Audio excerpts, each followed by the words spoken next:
Ready?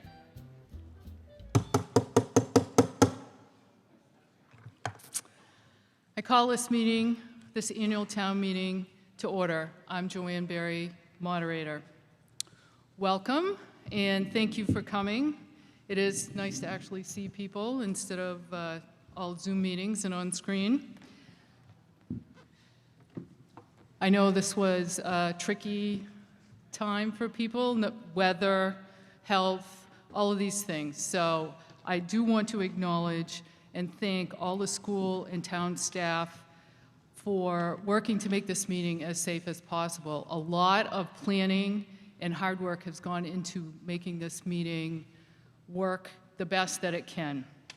There isn't an answer for every situation, but we did want to make it as accessible as we could to as many people as possible.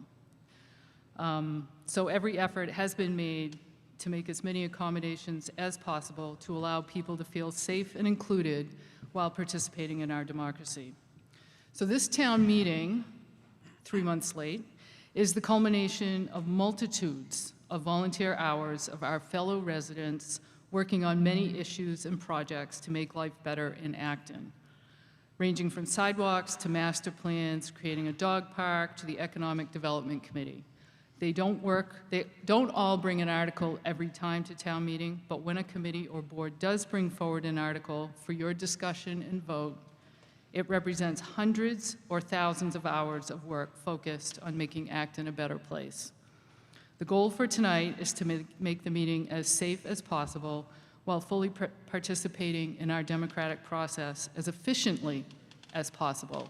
Because one of the things we know is the less time we spend together, the better off we are. Many thanks to Bill Mullen for serving as temporary moderator in the outdoor section of the meeting. As we proceed through the warrant, we'll go back and forth between folks outside and inside waiting to speak. So if you could please keep your mask on, including over your nose, except when you are speaking. When waiting to speak, note the physical distance marks on the floor. So there's, inside here, there's the bright yellow squares to stay distance. We're not using the clickers due to concerns about sanitization, but we are using the large tickets, which I'm sure you noticed, and voice. So when we call for the vote, I'll ask you to please raise your ticket and say aye or nay, as the case may be. So that way, we'll be pretty sure what the vote is. If you're outside, you do have to be inside the fence to be counted. I know that was a question earlier. If you decide to leave the meeting before it's done, please be sure to keep physical distance. And then when we are all done, I know this is pretty exciting. They were playing music outside. It was kind of like a party. Pretty exciting to be able to see people, but we do have to keep our distance as we exit the area. Several measures have been taken to make this meeting as efficient as possible to help limit our exposure. So the article presentations were recorded and posted online. So how many people actually had a chance to check those out? Okay, some. And did you find it helpful? Hopefully. Okay. Could be a trend for the future. Some items that could be postponed to a future meeting were taken off the warrant, and then many articles, as is customary, have been included in the consent agenda. So the consent agenda is included in the table of contents, the article index in the warrant, and any of those with the asterisk or the star are the ones. When we get to that part, I will explain how that works. Actually, we're almost there. So I will read the motion to take all of these articles, and then I'll go down the list and give the title. And if there's at least 2 voters who wanting to hold out an article because they have a question or they feel it needs to be discussed, they call out hold, and then we will take it in its order on the agenda, and then we'll vote anything that wasn't held out as a block. So that includes Article 1 and Articles 13 through 31. When we get to Article 8, the Community Preservation Program, we'll use a similar process to either vote the entire thing as a block, or if anybody feels that any need to be discussed or they have questions further, we'll hold that out. So tonight, the sponsors will have up to 5 minutes to speak unless otherwise noted, because their presentations were already online, but we knew not everybody would have the opportunity to see those. And then you as town meeting members will have 2 minutes to make your point or to ask your questions. We didn't use pro or con microphones this time, so just go to the one that's closest to you, and there's an X on the floor where you should stand, and don't touch the microphones. They're all set, adjusted, plus we don't want to touch them. So once debate has been going on an article, I will accept a motion to cut off debate once there has been sufficient debate to inform town meeting members of the pros and cons of the motion.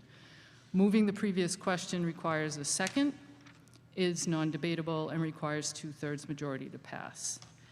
If there is no motion to move the previous question, following a robust discussion, the moderator may determine, usually through a show of hands, that most of the voters have decided how to vote, and the vote will be taken at that time.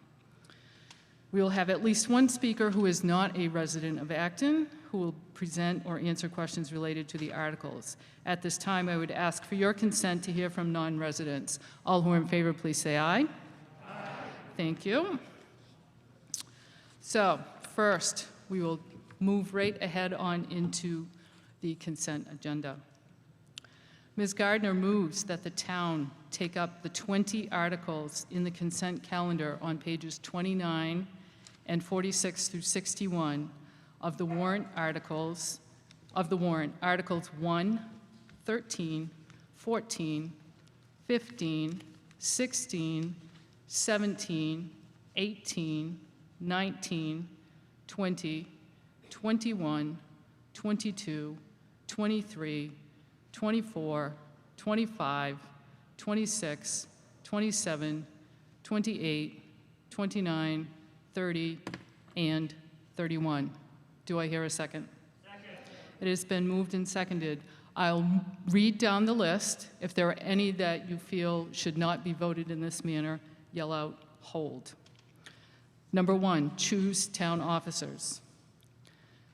13, amend general bylaws, consumption of alcoholic beverages. 14, budget transfer. 15, rescind borrowing authorization. 16, firefighters relief trust fund. 17, commuter lot and station maintenance. 18, septage disposal enterprise budget. 19, transfer station and recycling enterprise budget. 20, sewer enterprise budget. 21, ambulance enterprise budget. 22, transportation enterprise budget. 23, revolving fund budgets. 24, hear and accept reports. 25, authorize easements. It is a 2/3 vote.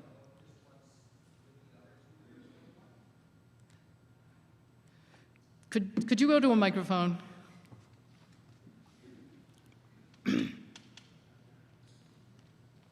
So 25 and one of the other articles are 2/3 votes. I mean, as a practical matter, you can't vote the majority and the 2/3 ones at the same time. The whole consent agenda is 2/3 vote. Oh, okay. All right. 26, Highway Reimbursement Program, Chapter 90. 27, Insurance Proceeds. 28, Gifts or Grants. 29, Federal and State Reimbursement Aid. 30, Performance Bonds. And 31, Sale of Foreclosed Properties.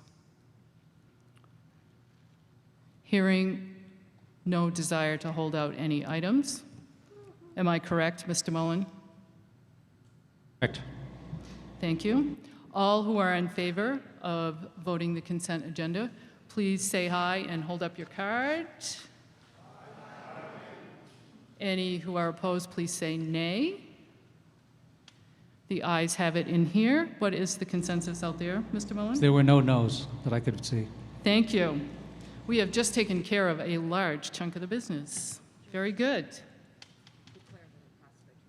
Yes, the vote did pass by 2/3. Next on the agenda, we will hear from the Finance Committee on the overview of town finance.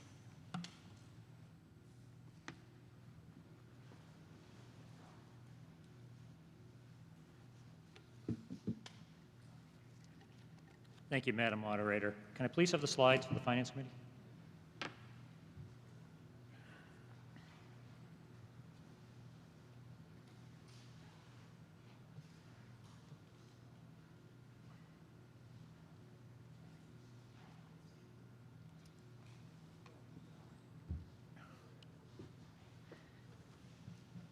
Can we have the slides for the, okay. I think they're coming. There we go. Thank you. Then I can just hit the forward and backwards on this and it'll work. I suppose, right? Thank you, Madam Moderator. The Finance Committee appreciates this opportunity to speak to town meeting members in summary of the budgetary and financial concerns at the core of our charge. As has become customary, I would like to briefly address where we are now, what is planned for the next year, and what the committee sees on the horizon in the coming years that should be considered during this town meeting. As part of the Finance Committee, member Bill Mullen would say, every year is like a snowflake. No two are the same. Therefore, as we begin our new fiscal year in just a few short days, we find ourselves in an interesting and unprecedented time due to the COVID-19 pandemic. This pandemic has not only impacted our town, but has impacted our state, country, and reality, the whole world as we know it. As we gather here this evening, all the strengths of the previous years are currently still in place. Our AAA bond rating is still intact. Our tax collection rate is excellent. The economic indicators we use to measure our town against our country and our Commonwealth all compare favorably. Our levels of reserves represented on this slide as a combination of free cash of $5.75 million, stabilization fund of $1.95 million, and Acton's share of Acton Boxborough's Regional School District's SS and deficiency of $4.08 million, though declining, is still close to the committee's recommended ceiling than to the floor. Our reserves are equal to 11.21% of municipal budget, and 2.02% will be used for FY21. With that solid foundation, the proposed budget for fiscal year 2021 is $105 million, which represents a 6.4% increase over FY20's budget. The town budget is up $1.07 million, or 2.34%, largely driven by an assessment increase of the Minuteman Career and Technical High School to $1.7 million, Kelly's Corner Infrastructure, Article 5, sidewalks and traffic calming, Article 6. While the total budget of the Acton Boxborough Regional School District increased by $5.9 million after accounting for revenue, reserve use, and cost shifts per the regional agreement, Acton's assessment increased by $4.3 million, or almost 6.6%. Where is the money going to come from to meet this budget? Well, as usual, the lion's share comes from an increase in taxes through Proposition 2.5. New growth, which is the value of new building and improvements not previously included in the tax roll, local receipts, including excise tax, permits, and other fees, and reserve use, which is represented as a negative number here. This year's budget looks to use the same amount in reserves as FY20's budget. Looking back to the first slide, which showed a declining balance in reserves, it's preferred that reserve use should decelerate as well. However, due to the COVID-19 pandemic and the unknowns that go along with it, this may not be the case in the coming years, and reserve use may very well increase. The result of this is that average single-family tax bill will increase by 7.21% in FY21. One of the main responsibilities of the Finance Committee is to look past the immediate budget concerns and to take a longer view on how actions taken today impact the town in the future. On page 18 of the warrant, you will find the consensus-driven multi-year model that is the main work output of the Acton Leadership Group. With all the inputs and projections we have now, an operating override is not anticipated at this time. Reserves and reserve use are deliberated and, as a result, are taken into account when budgets are created. The main message from the Finance Committee to the Acton Leadership Group is to continue to pay close attention to compensation, representing about 3/4 of the total expenditures, capital costs, and the impact on the taxpayer. Capital has been broken down into two discrete approaches: those which will require debt exclusion, also referred to as a capital override, and those improvements which can be handled through operating budgets, CPC funds, or other sources. A debt exclusion is over and above Proposition 2.5 level and is for a specific purpose and comes off the tax when the debt is repaid. Debt exclusions require a 2/3 vote by town meeting and at the ballot. It is important to note that previous debt exclusions will be rolling off in the coming years. The two recent projects that were handled by debt exclusions are the North Acton Fire Station and the new Twin Consolidated School. These projects, approved by the town this past December, represents a majority of the tax bill increase we will see in FY21. Projected new combined debt, shown in yellow, though it will spike, is not inconsistent with previous debt service burdens that the town has shouldered. The other type of capital costs come in the form of capital improvement plans. The town and the school districts have taken two different approaches to their capital improvement plans. The town's approach is to execute projects within the operating budgets, leveraging the use of CPC funds and smaller capital requests. We should pride ourselves on our forward-looking retirement of OPEB liability. The town has done an excellent job in investing this fund, which covers the benefits for our retirees outside of their pensions. We encourage the town to continue in this practice and encourage the schools to find a way to tackle their liability as well. In conclusion, Acton continues on a strong financial footing. This year of change has brought a fresh set of eyes to the budget process, as well as the redoubling of efforts for longer-term planning, which is a welcome change in the view of the Finance Committee. We appreciate the professional town staff and the dedicated educators of the Acton-Boxborough Regional School District and Minuteman Technical School as well for their work, and we must maintain the balance between requested service levels and the resources to meet them, which are by definition limited. Lastly, I want to point out that this year's Finance Committee voted for the budget was not unanimous, and several members felt that more could have been cut out. However, the Finance Committee recommends this year's budget. Thank you. Thank you. I will point out that you do have to speak more slowly in this space, which Roland did take a little more time than I think he was anticipating because of all the echo. Thank you. Finance Committee is outside, in the outside section. All right, that brings us to Article 2. Ms. Gardner moves that the town raise and appropriate $35,615,202 to be expended by the town manager to fund the fiscal year 2021 municipal budget, and that the town authorize the town manager to lease on such terms and conditions as he may determine vehicles and equipment for a period not to exceed 5 years, and to sell, trade, or otherwise dispose of vehicles and equipment being replaced, and to expend any proceeds so received. Do I hear a second? It has been moved and seconded. Ms. Gardner, to your article. Thank you all for coming tonight. Before I speak to the article, I just want to say thank you to John Mangiarotti, our town manager, to Eva, the town clerk, and all who've been responsible for pulling this exceptional town meeting off. I think they've done an incredible job under very difficult circumstances. So thank you very much.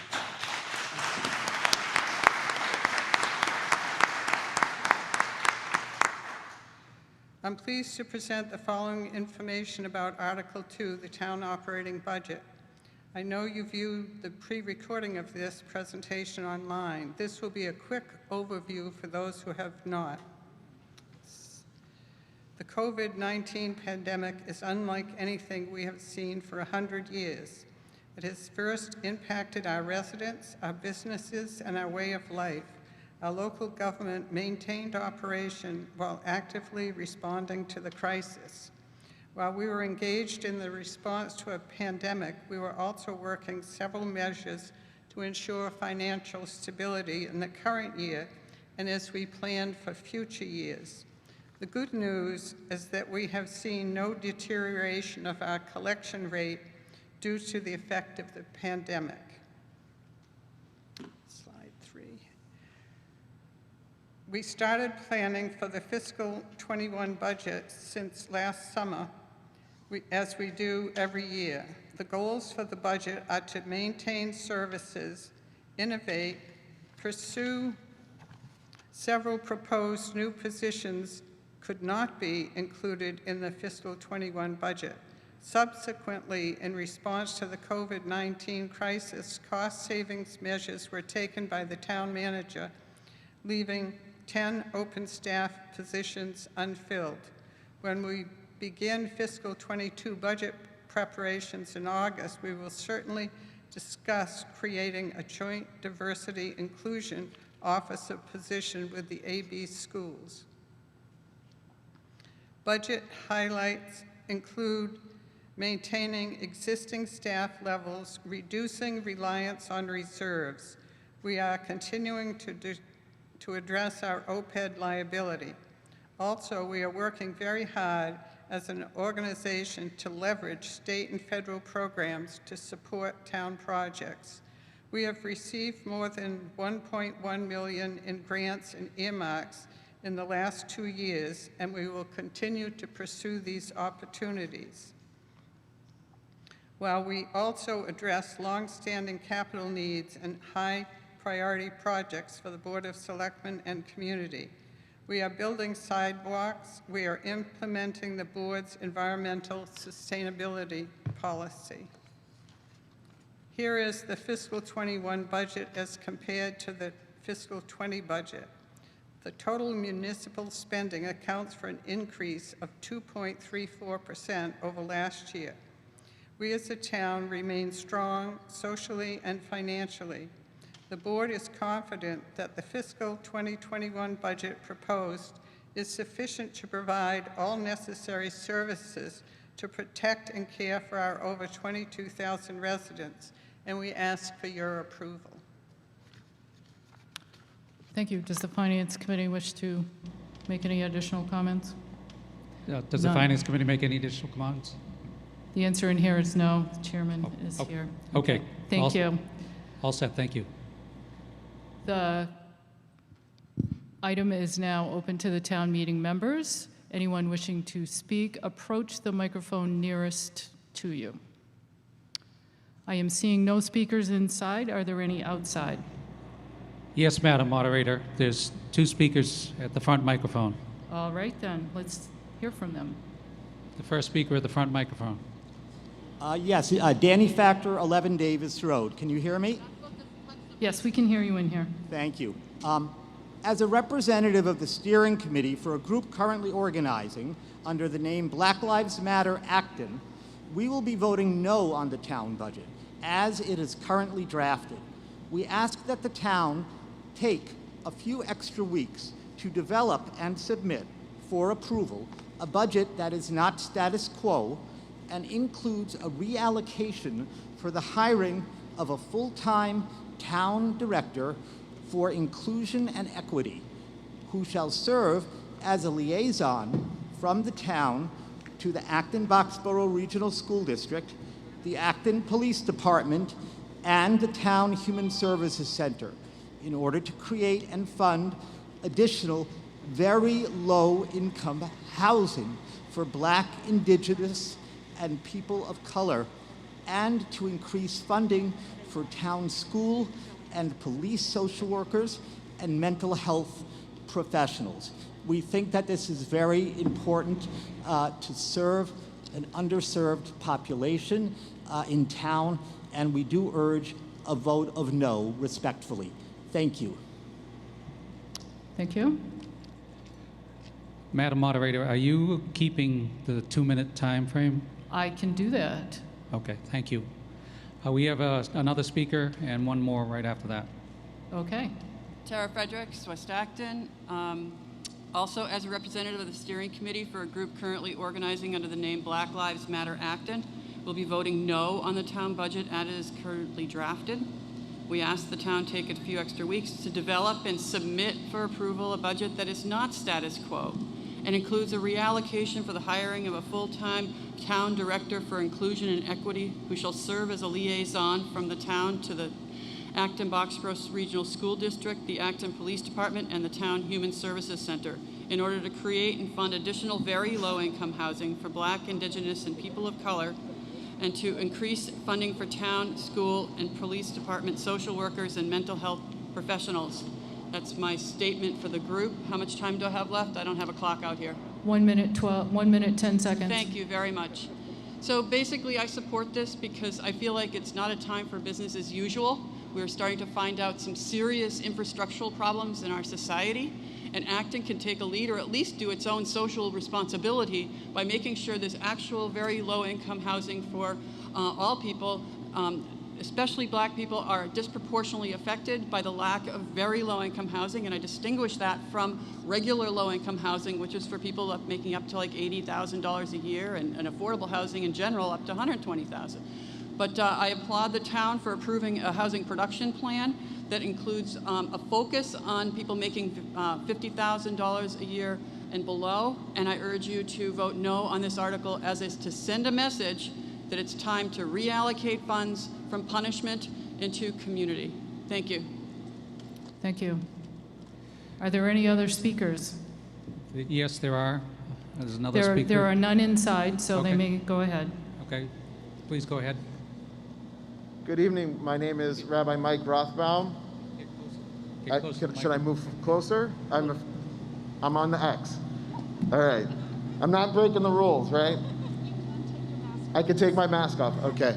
My name is Rabbi Mike Rothbaum. I've been working as the rabbi of Congregation Beth Elohim in Acton for 3 years. I live at 22 Tuttle.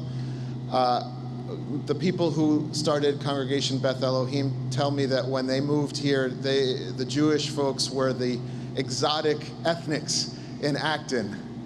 And it was hard to be accepted as Jews, but because of our light-colored skin, most of the Jews in this community have become part of Acton and have become part of white Acton.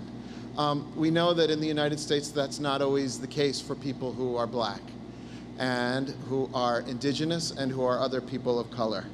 And so I've also been asked to speak on behalf of the group that is currently calling itself Black Lives Matter Acton.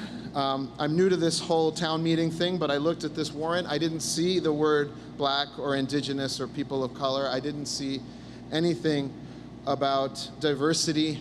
I didn't see anything about making sure that the decisions we make are judged on whether and how they affect people of color. And so we know how hard it is to make a budget. We know how hard y'all have worked. We know that funding for this place that we love is not easy, but we would ask that we take another month and say, what can we do? Can we add a diversity inclusion senior level government official that everyone in the town, whether it's police, whether it's the folks on the select board, whether it's the folks in the school district, have to check in and say, how does this affect folks who are not given a fair share and who are not given the same access to housing, education, employment, and income? We don't want to stop anything or tear anything down, but we do want to say that if we Your love time has Acton, expired. we love it for all its people. Thank you. Madam Yes. Moderator, we have another speaker. Yes, go ahead. I'm Ann Chang. I'm speaking as a person who served on a lot of committees and also take minutes for the ALG. I don't think you realize how long the process is to get the budget started and to get it to this point. We have, in the past, gone through a process of getting help for people in town through a process of going and bringing an idea before the Board of Selectmen, having the idea filled out, firmed up, the costs put out, and so the town could vote on it. That's how we got our social worker, that's how we got police helping out in the schools. That's how the process works. I want my library open. I want my budget passed, and I hope that you defeat this amendment or whatever it is and pass the whole budget. Thank you. Thank you. We have a speaker inside. Go ahead, sir. Hello, my name is Piotr Honzinski, and I live at 10 Robin Wood Road since 2005. You could take your mask off if you'd like, so we could hear you a little better. Thank you. My name is Piotr Honzinski, and I live at 10 Robin Wood Road since 2005. I am really happy that the revenues so far are not affected because most of us, I believe, have savings. However, do the town principals know the level of unemployment in Acton and therefore future revenues? I believe that this is the time to save and not to borrow. No one knows what the future holds. For example, traffic calming. COVID already took care of that. Do we need a new school as planned? And others. I would request that we take a hard look at the big ticket items. Thank you. Thank you. Are there any speakers outside? Yes, Madam Moderator. Okay, go ahead. Hi, Deborah Symes, Concord Road. I wanted to stand up and say that I think we should support the budget.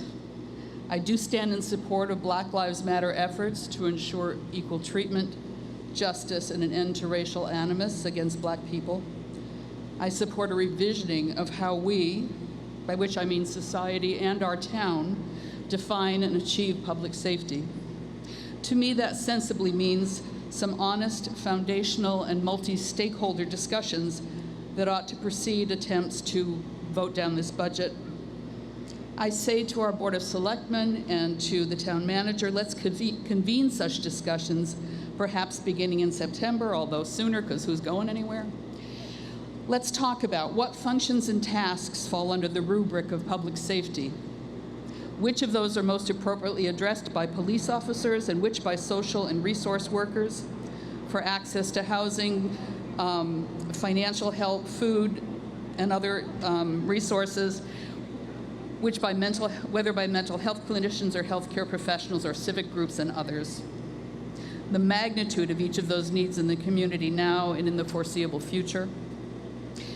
With those conversations under our collective belt, we, by which I mean all stakeholders, can turn to figuring out, one, how best to redesign public entities and reallocate resources to meet those various public safety needs, and two, how to achieve those changes in a way that focuses on meeting residents' needs and on keeping peace, but which doesn't suddenly disappear jobs without plans for a transition that are fair to everyone. Thank you. Thank you. Are there any other speakers outside? Yes, Madam Moderator. Go ahead.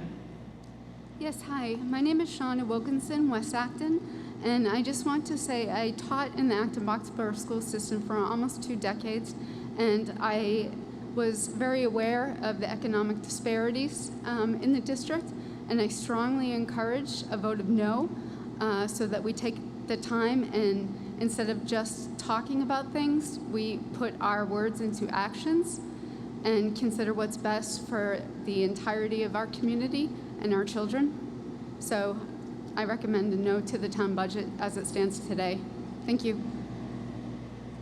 Thank you. Are there additional speakers? Yes, Madam Moderator. Go ahead. Hi, my name's Colin Shanley from Maple Street, and I'm just asking about what the change has been for the specific line item of the police budget for this new year, and I am asking whether that change in funding, if it has increased, could not be better spent for something like affordable housing in the town. Thank you. Thank you. Is there an answer to that question?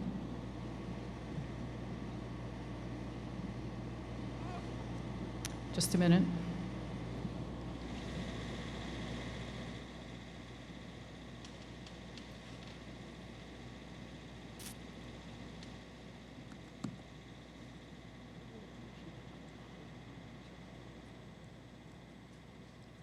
Good evening. Rich Burrows, Chief of Police. Go ahead. The changes to the police budget are contractually obligated increases in the salary line, and there's a couple of adjustments in the expense line to make up for some deficits we had the past couple of years. But there's no new personnel this year. Basically the same level services budget we had last year. Thank you. Thank you. I think there was a second part to the question. Do we have an answer on that? I think town manager is looking. No, there is no answer on that. Okay.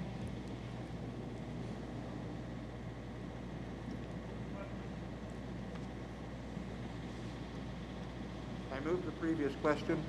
There is a motion to move the previous question and a second. All who are in favor of cutting off debate, please say aye. Aye. Any who are opposed, please say nay. It's clearly 2/3 inside. What is the reading outside, Mr. Mullen? It's clearly 2/3 outside. All right. We are now come to the vote on the town operating budget. It requires a majority to pass. All who are in favor, please say aye. Aye. All who are opposed, please say nay. The ayes have it in here. What is the reading outside? I agree. There's about 10 orange tickets out here. It's clearly over 2/3 in my estimation. Okay, thank you. The budget has passed.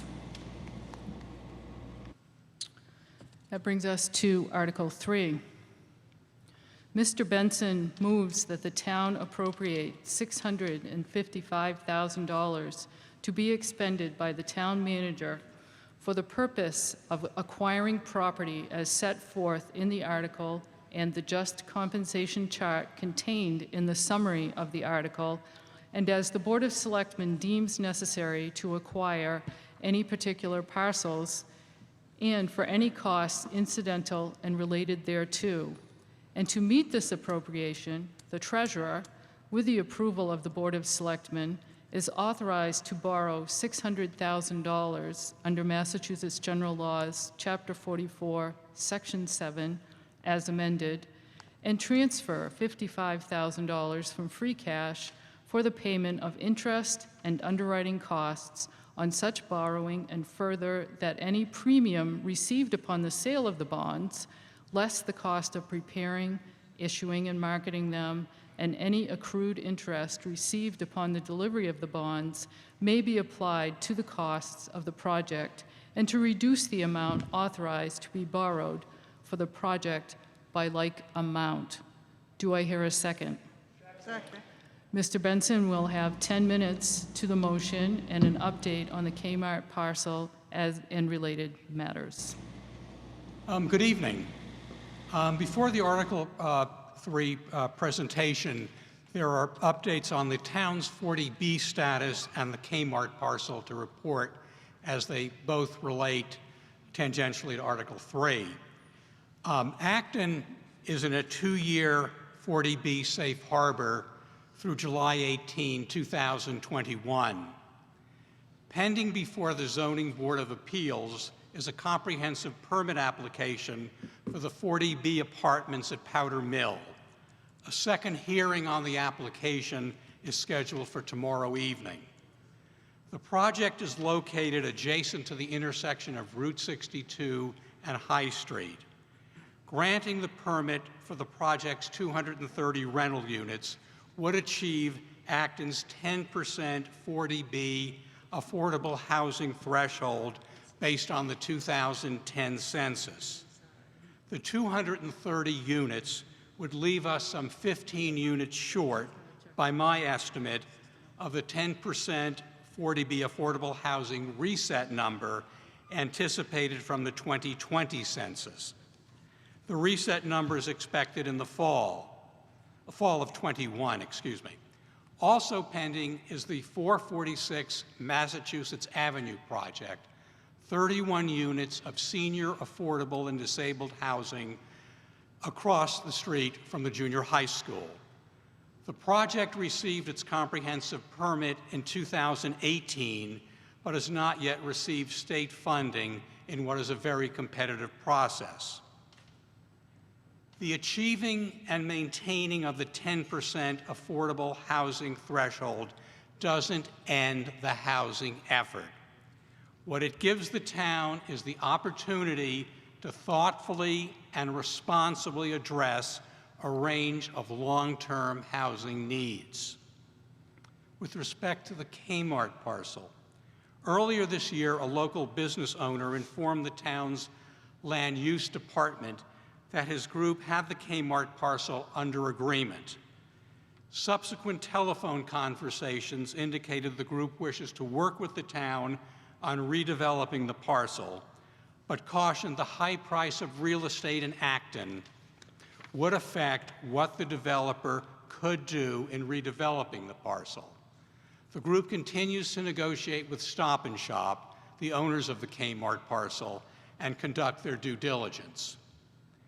Should the buyer close and take title to the Kmart parcel, the selectmen are committed to working closely with the new owners on the redevelopment of the property. To many residents, the Kmart parcel is very special. Crucial to the process would be a citizen public forum with the developer to hear citizen ideas on the redevelopment of the Kmart parcel. There have been recent Facebook posts by a member of the community warning of the coming 200 luxury condominium units to be built on the Kmart parcel. The Kmart parcel is within the Kelly's Corners zoning district, which is zoned for commercial uses only. Any attempt to build luxury units on the Kmart parcel would necessitate a zoning change requiring a 2/3 vote of approval by town meeting. So in short, town meeting determines zoning changes. Mr. Mangiarati, the first slide, please. Okay. That's the second slide. Yeah, that's it. Okay. Annual town meeting in 2019 approved Article 5, a request for $450,000 in supplemental engineering and design funding for the Kelly's Corner infrastructure project. The 89% vote in favor of the article led the state to assume the full $450,000 appropriated by town meeting, saving Acton those funds. Article 3 of this year's annual town meeting seeks authorization and funding for the town to acquire strips of land on the edge of the roadway along portions of Main Street to accommodate, not yet, to accommodate road widening and streetscape improvements for the Kelly's Corner infrastructure project. The right-of-way acquisitions are the town's last mandated cost for the infrastructure project. A 2/3 vote in favor is required. The funding request for the right-of-way acquisitions is $600,000 and includes approximately $110,000 for contingencies. The funding will be bonded and the borrowing will be paid from general revenues. No property tax override is needed. And then the next slide, please. On the slide, the state's acquisition responsibilities appear in yellow and are along Massachusetts Avenue, which is a state road. The state's responsibilities include the parcels at the Kelly's Corner intersection that touch on Mass Avenue and Main Street, such as Kmart and Bueno Asano. The town's acquisition responsibilities are along Main Street which is a town road and appear in red. The state has agreed to acquire on the town's behalf the Community Lane roadway running through the Roach Brothers Plaza and the acquisitions by the former Quillen Press and Not Your Average Joe's parcel, saving the town approximately $402,000. The next slide, please. This slide shows the addresses of the 12 Main Street parcels where the town is to make acquisitions and the anticipated or just compensation amounts the town under federal law is required to pay. The acquisitions are three types. Fee takings are permanent acquisitions to expand the roadway, which range in size from 79 to 1,500 square feet. Permanent easements, the right to use another's land, here for access to utility poles, guy wires, and overhead lines, and range in size from 38 to 2,250 square feet. And temporary easements where construction activities will occur on private property and will no longer be needed once the project is completed. The temporary easements range in size from 174 to 4,100 square feet. The next slide, please. This slide shows a breakdown of the anticipated just compensation amounts to be paid for fee takings and permanent easements and temporary easements, totaling $489,125. These amounts were determined by an appraisal process undertaken by the town, requiring an appraiser and a review appraiser. Assuming town meeting's approval of Article 3, the town will extend just compensation offers based on the appraisals to the 12 property owners.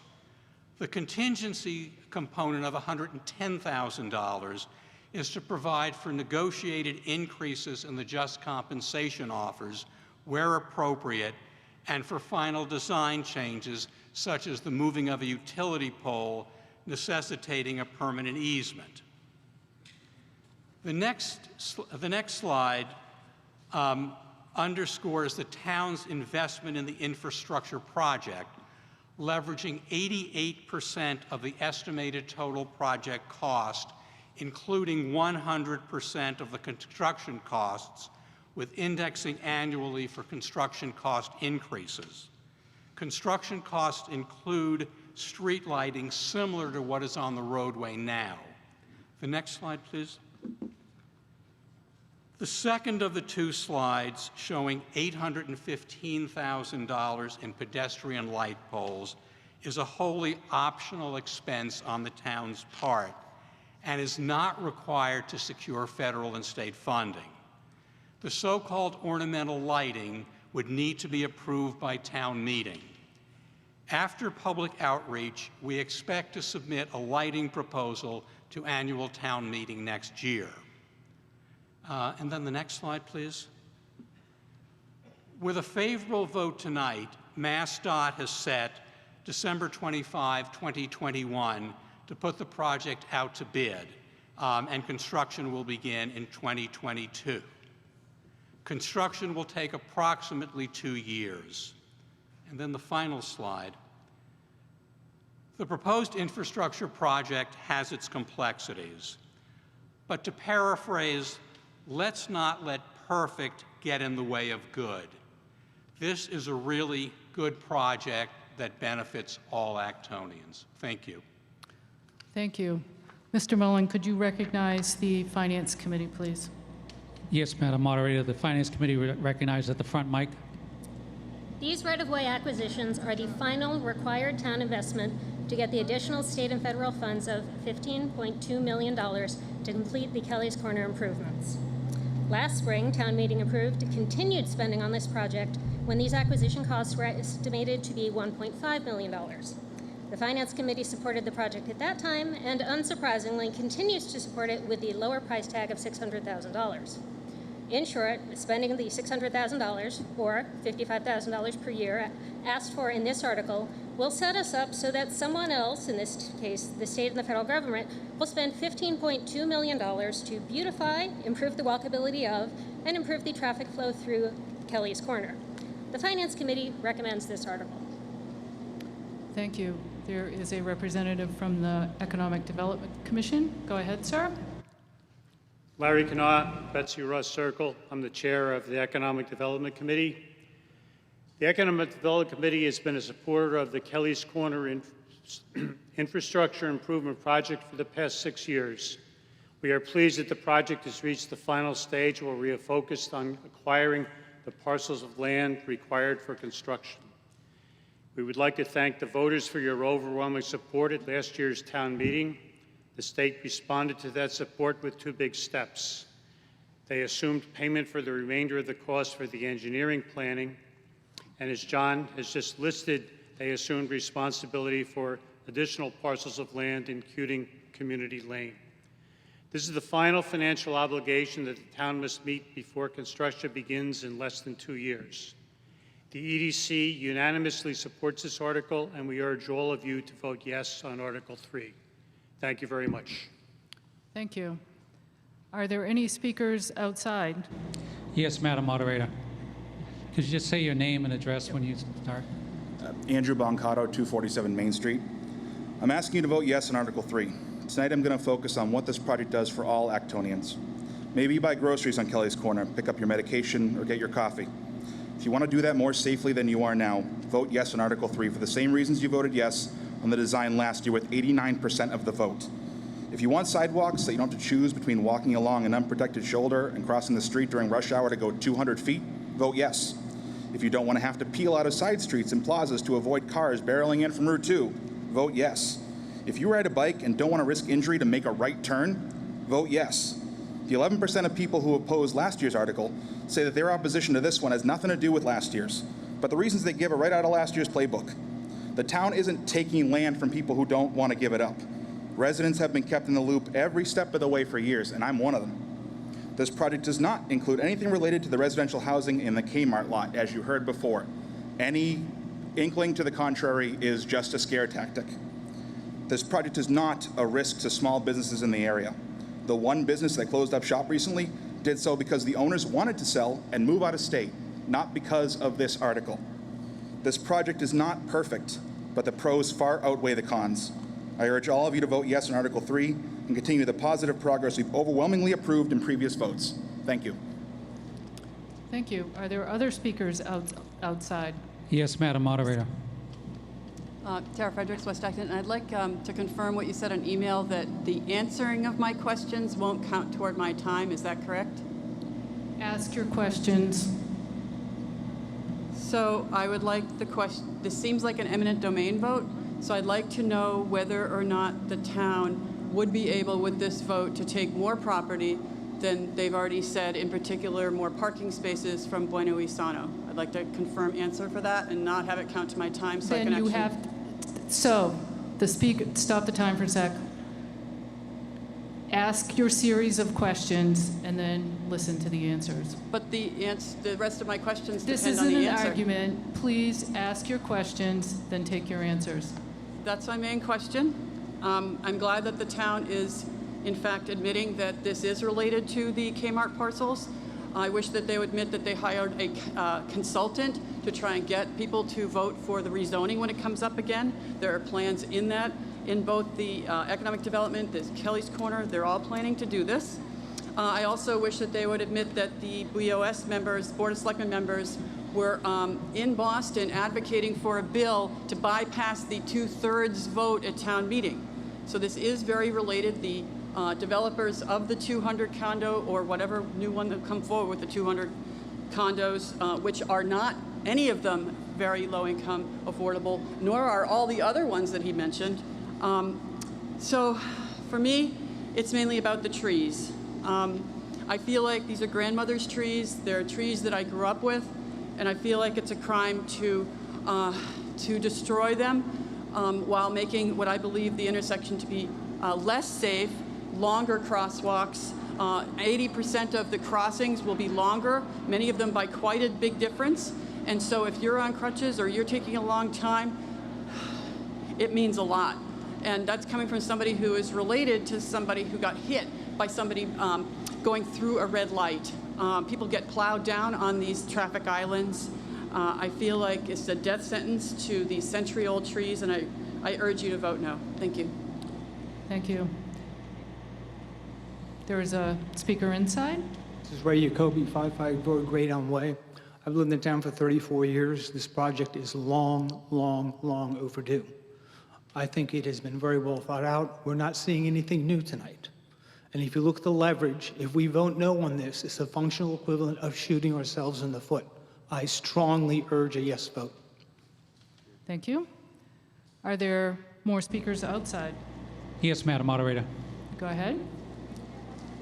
Yes, Danny Factor, 11 Davis Road. I wanted to follow up on a question that was asked about the trees. I was looking at the engineer's plans, and it looks like only one remaining old tree will be left in the school driveway. Is that true?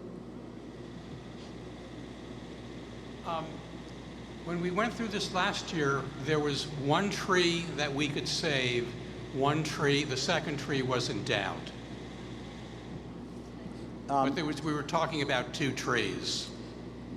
When I look at the engineer's plans and the drawings, it's hard to tell because it looks like they're mature trees.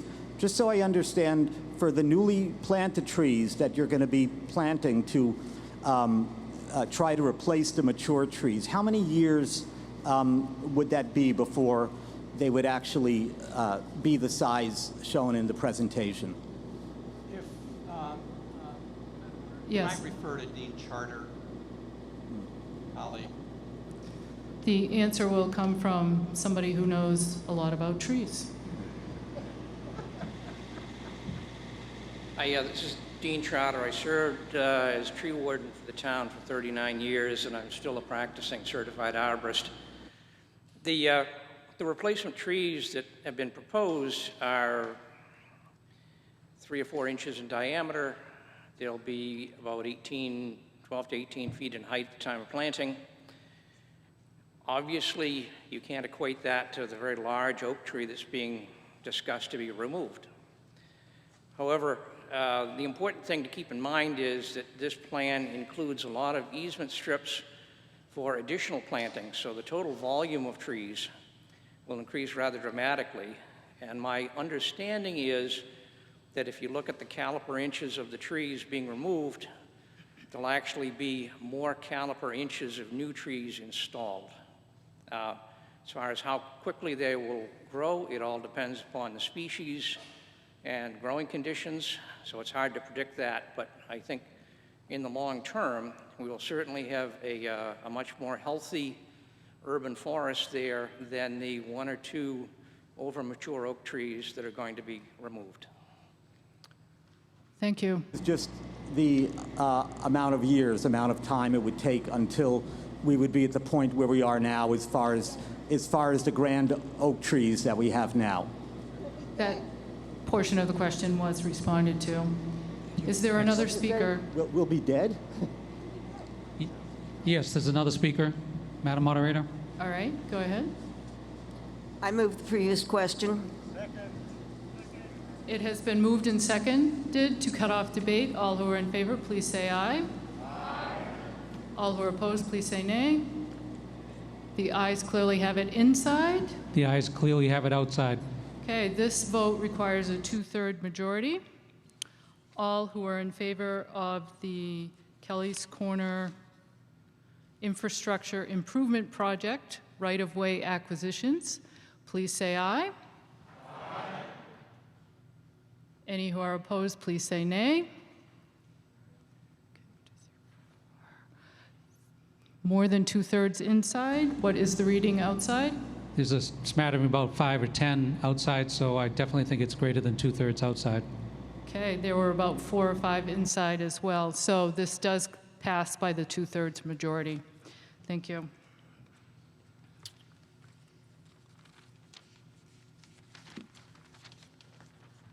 Article 5. town capital, infrastructure, studies, and improvements. This requires, oh wait, did I skip one? I did. It's Article 4, town capital, sidewalk program. This requires a 2/3 majority to pass. Mr. Charter moves that the town appropriate $545,000 to be expended by the town manager for the purpose set forth in the article, including costs incidental and related thereto. And to meet this appropriation, the treasurer, with the approval of the Board of Selectmen, is authorized to borrow $500,000 under Massachusetts General Laws, Chapter 44, Section 7, as amended, and transfer $45,000 from free cash for the payment of interest and underwriting costs on such borrowing. And further, that any premium received upon the sale of the bonds, less the cost of preparing, issuing, and marketing them, and any accrued interest received upon the delivery of the bonds may be applied to the costs of the project and to reduce the amount authorized to be borrowed for the project by like amount. Do I hear a second? It has been moved and seconded. Mr. Charter, to your article. Thank you. Article 4 is a request for funds to continue the sidewalk and design and construction project program. Acton now has over 45 miles of town-owned sidewalks running along 120 miles of local and state highways. Sidewalks are very popular and are important features that provide neighborhood connections, the opportunity for exercise, and a safe route for non-motorized transit to schools, shops, recreation areas, and adjacent neighborhoods. The demand for more sidewalks in Acton is almost unlimited, and our residents have been fully supportive of the program for many years. The Sidewalk Committee developed a list of priority sidewalks, and the present estimate is that implementing that list will cost in excess of $11 million. The sidewalks on the list are distributed throughout all areas of town and in general branch out from the existing sidewalks that started out near the schools and villages and are now connecting those networks to residential areas. As you can see this plan right here, the existing sidewalk network is in blue and the sections that are being discussed at this point are in red. The request for this year is for $500,000, $545,000. The focus will be, as it has always been, on tackling the projects which are most ready and which can provide an immediate public benefit while maximizing the use of public resources. Sidewalk construction is a multi-year process. Needs have to be identified, street layouts need to be surveyed. In many cases, small sidewalk easements need to be agreed to by abutters where there is not sufficient public right-of-way width. Obstacles such as large trees, ledge, stone walls, and grade changes need to be accommodated. Construction is accomplished with either town staff or contractors. All this work takes time, and the Public Works Department needs to juggle a schedule of other work for what target of opportunity sidewalk sections can be completed that fit within the overall plan.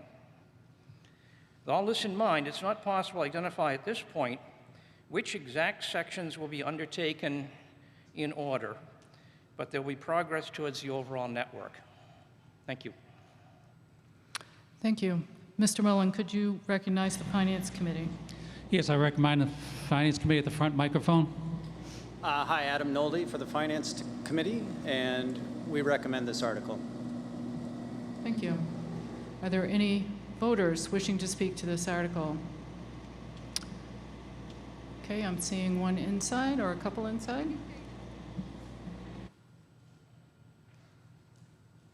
Yes, go ahead, sir. Piotr Honzinski, 10 Robinwood Road. This is not directly to the article because the article is about money. However, I believe that every time a sidewalk bypasses a property, the property owners should be required or requested to maintain these sidewalks. Thank you. Thank you. Are there any speakers outside? No, Madam Moderator, there are no speakers outside. Okay, another speaker inside. Go ahead. Jason Fitzgerald, Ticonderoga Road. I drive by the intersection of Summer Road every day, and the unfinishedness of that is really disappointing. So I'd encourage you to get on that and finish that. The other thing that is a problem with this is that the intersection on Summer and Hosmer, the sidewalk ends and there's no markings in either direction for what to do. I myself was hit on my bicycle just in September and by a car because it's a terrible intersection and there's no marking. So please fix that. Thank you. Thank you. Any other speakers? There are no speakers outside. Okay, seeing none, we will vote. This does require a 2/3 majority. All who are in favor, please say aye. Aye. Any opposed, please say nay. None in here. What is the reading outside? There was one, so it clearly exceeds 2/3 out here. Yes, it total clearly exceeds 2/3. This passes. Thank you. We're doing pretty good here, you guys. Good progress. Okay, Article 5. Town capital, infrastructure, studies, and improvements. This requires a majority to pass. Mr. Charter moves that the town appropriate $760,000 for the purposes set forth in the article, including costs incidental and related thereto, and to meet this appropriation, transfer $575,000 from free cash and transfer $185,000 from the Cemetery Land Fund for cemetery purposes in item A. Do I hear a second? It has been moved and seconded. Mr. Charter. Thank you. Article 5 is a request for $760,000 for a variety of capital projects and studies. There are 8 elements to this request. Item A is a request to utilize $185,000 from the Cemetery Land Fund to provide capital improvements to Woodlawn Cemetery, located on Concord Road. The Cemetery Land Fund is a depository of funds generated from the sale of burial spaces and related costs. Approximately $84,000 will be expended to pave the roadways around the newly developed Section 15, which is located between the soccer field and the Kennedy office building. Approximately $93,000 will be expended to purchase and install a 128-niche columbarium. A columbarium is an above-ground structure that is used for the permanent interment of ashes from cremations. There is an increasing demand for such space, with over 50% of requests for burial spaces in the Acton cemeteries now being for cremains, and around 70% of funerals in New England now involve cremation. Columbarium can be revenue positive, and fees generated will be put back into the Cemetery Land Fund, and eventually a similar facility will be installed at Mount Hope Cemetery on Central Street. Most importantly, the spaces provided in the proposed columbarium would be equivalent to 1/4 of an acre of land that would otherwise need to be cleared of trees, graded, and mowed and maintained in perpetuity. From a social, economic, and environmental point of view, we feel that the columbarium deserves town meeting support. Item B requests $185,000 to help implement the 2018 sustainability policy. This policy was adopted unanimously by the Board of Selectmen and is a key guidance document for ongoing decisions and budgeting. The funds will be expended to hire a consultant to assist with our long-term sustainability goals, funding for new electric or hybrid vehicles and charging stations to replace some of our gasoline fleet, additional charging stations in public areas, and a modest amount of money for additional street tree plantings to mitigate heat islands and sequester carbon. The rate of street tree loss is expected to increase in the next few years with the presence of emerald ash borer, an exotic invasive pest. Ash is one of the major components of our street tree stock. Item C requests $100,000 towards funding complete streets and intersection projects. Some of the intersections being studied include the intersection of Haywood Road and Main Street, the intersection of Prospect Street and Main Street, the intersection of Great Road and Strawberry Hill Road, and the intersection of Strawberry Hill Road and Pope Road. In these and in other cases, the roadways are evaluated to see what improvements are needed to provide services for non-motorized traffic as well as vehicles. Some of these funds will be expended for more study, and some for design and implementation of improvements as determined by earlier studies. Item D requests $100,000 to construct a fully ADA accessible bathroom adjacent to the Francis Faulkner Hearing Room, known as Room 204, at Town Hall. When Town Hall was expanded and renovated in the early 1980s, it complied with existing accessibility requirements. But those rules have now changed and provide superior protection for all of our residents and visitors. The use of the Faulkner Room is increasing, and now that the nursing service has moved to the Human Services Center, there is a space available to provide this accommodation to the staff and public. Item E requests $50,000 to continue the traffic calming program within the Department of Public Works. Traffic calming refers to a variety of techniques to generally slow down and regulate the flow of traffic to enhance safety for pedestrians, bicycles, and vehicles. These techniques include things like signage, crosswalks, pavement markings, and the like. Recent safety improvements on Hayward Road, such as signalized crosswalks, enhanced signage, and road shoulder improvements are good recent examples. Item F requests $60,000 for a facility capital plan study. Several studies have been performed in the past regarding issues with our buildings, such as long-term maintenance needs, space needs, and accessibility issues. The purpose of the requested study is to update the information already in hand and investigate past assumptions and provide supplemental information, and to develop a priority list that includes both estimated prices and timeframes. Item G requests $40,000 to upgrade the equipment in the dispatch center at the public safety facility. Though it might seem like we just built the PSF, it is now approaching 20 years old, and there have been many changes and improvements to computers and dispatch equipment.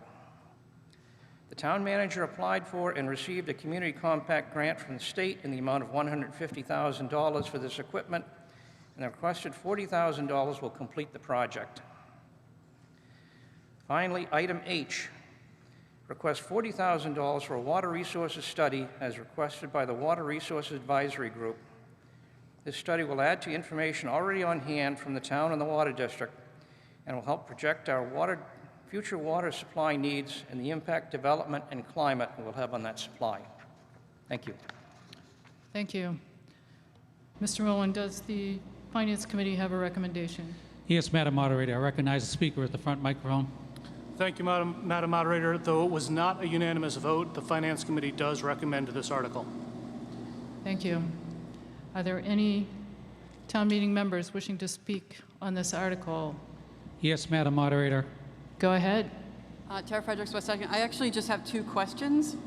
The first question is whether or not the traffic calming or the studies involves putting in any more lights. I feel like we have too many lights. So that's the first question. Then ask your second question and then... So the next question is kind of complicated because I found out about this group called NEMLAC, and it's like a it's a private corporation that coordinates police departments and provides command units to act. I'm not sure exactly when. It has a whole long list of things, terrorists and shooters and, I don't know, civil unrest. And so my question is whether or not this dispatch unit, well, first of all, I'd like to know whether whether Acton Police Department participates in NEMLEC.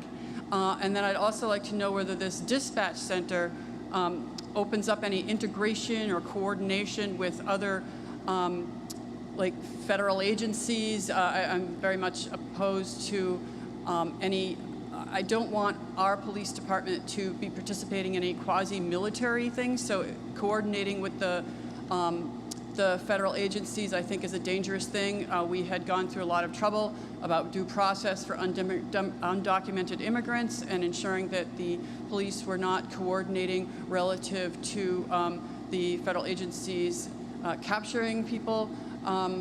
So I just would like to know whether or not this dispatch unit is part of that, and whether Acton is participating in the NEMLEC quasi-military force. Thank you. Thank you. Mr. Charter. You may respond. My understanding is that there will be no changes in the operation of the public safety dispatch. In point of fact, one of the driving factors of a lot of this is the dispatch equipment specifically related to fire alarm response. So I'm not aware of any changes at all to any other of the agreements that the town might have with any outside agencies. It's basically just upgrade. How many of us are still using a 2005 computer? And that's basically about as vanilla as you can get. As far as NEMLEC, I believe the police chief might be here. I don't believe that Acton does participate in NEMLEC, which is a regional police organization. And to your other question regarding, if you could repeat it, please, regarding lights as far as the traffic calming goes.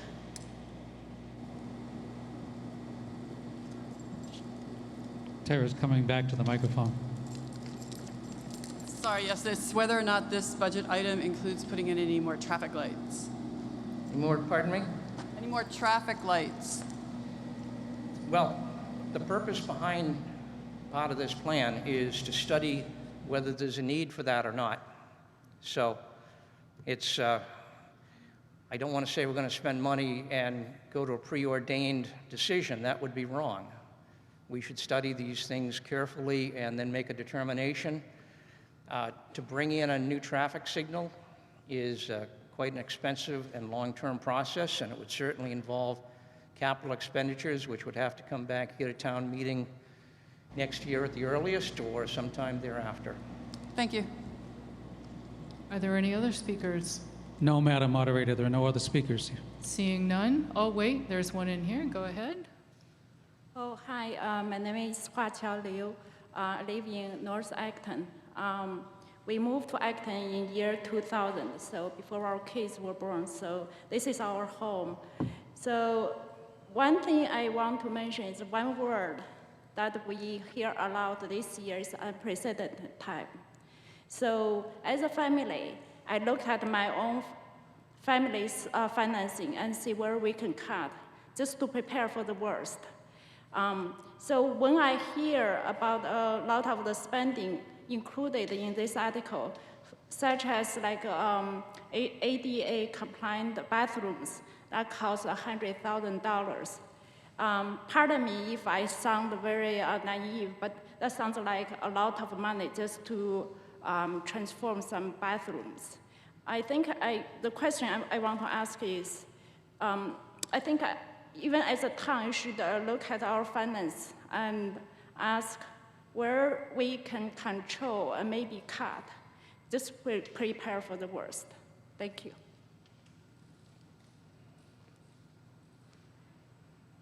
Go ahead.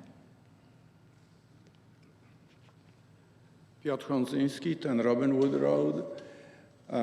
This last list of projects seems like nice to have, and I would support every one of them. If we had certainty as to our future, financial future, and as of today, who knows whether we are going to be employed even 6 months down the road. So I would suggest to vote against this. Thank you. Thank you. Any speakers outside? Yes, Madam Moderator. Okay, go ahead. Danny Factor, 11 Davis Road. I just wanted to respond to one of the speakers. I'm a former member of the Acton Commission on Disabilities, and one of the things that I very much appreciate about Acton is that how much it cares about people with disabilities, people with physical disabilities, and people with mental health disabilities, and they realize that giving the same rights of people with disabilities to anyone else, that is being human. It's a human right, and we should very much support the town's effort in putting in ADA-compliant facilities wherever possible. It's the law, and it's the right thing to do. Thank you. Any other speakers? Yes, Madam Moderator. Go ahead. Tara Fredericks, and I wasn't going to say this because I never thought somebody would speak against the bathroom on the floor where almost all the decisions are made in town, the important ones, the Executive Suite 204 in Town Hall. I urge you to vote yes for this. The water study is long in coming. It was asked for unanimously by town meeting some years ago. We are at dangerous levels of our quantity of water in our aquifer, and we need to be studying these things. I urge a vote yes. Thank you. Thank you. Any others? No, ma'am, that's it. Seeing no other speakers, we'll vote. Can't do that, can't do that. This requires a majority to pass. All who are in favor, please say aye. Aye. Any who are opposed, please say nay. There is a majority in here. What is the reading out there? There was one nay vote that I could see. Okay. The vote clearly passes. Thank you.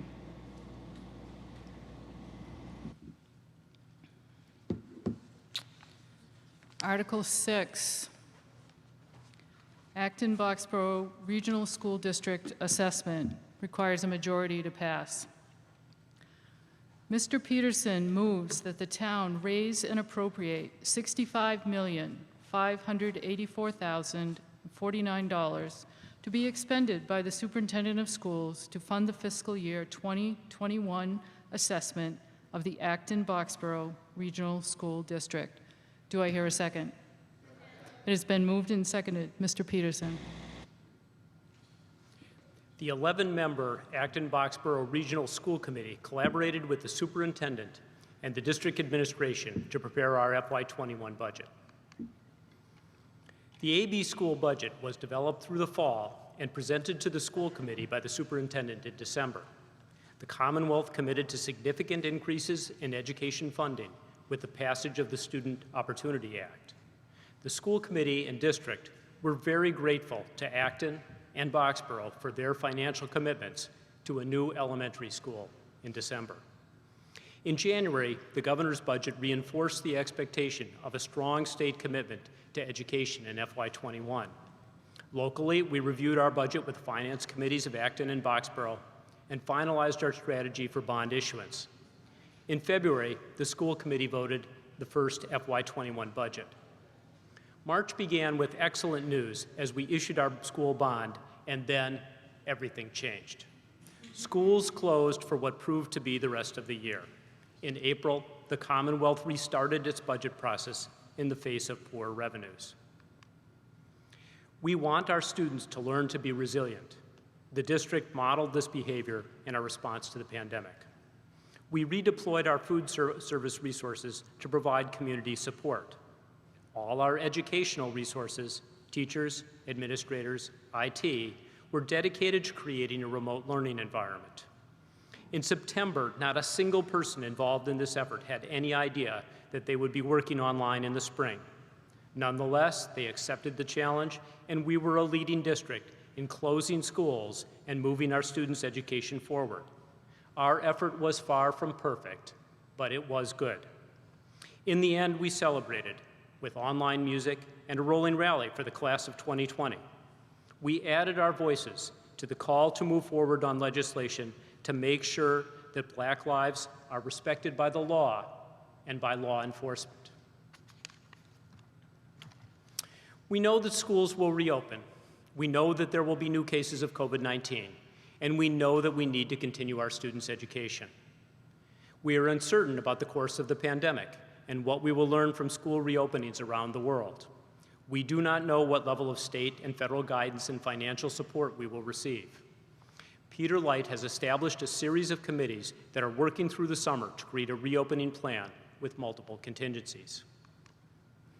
To address revenue risk, we adjusted our budget. Changes in the timing of capital expenditures reduced the budget by $350,000. Salary adjustments, including no raise for the superintendent and elimination of some leadership training, reduced the budget by a further $255,000. The assessment was reduced by $414K through the recognition of federal CARES funding and additional use of reserves.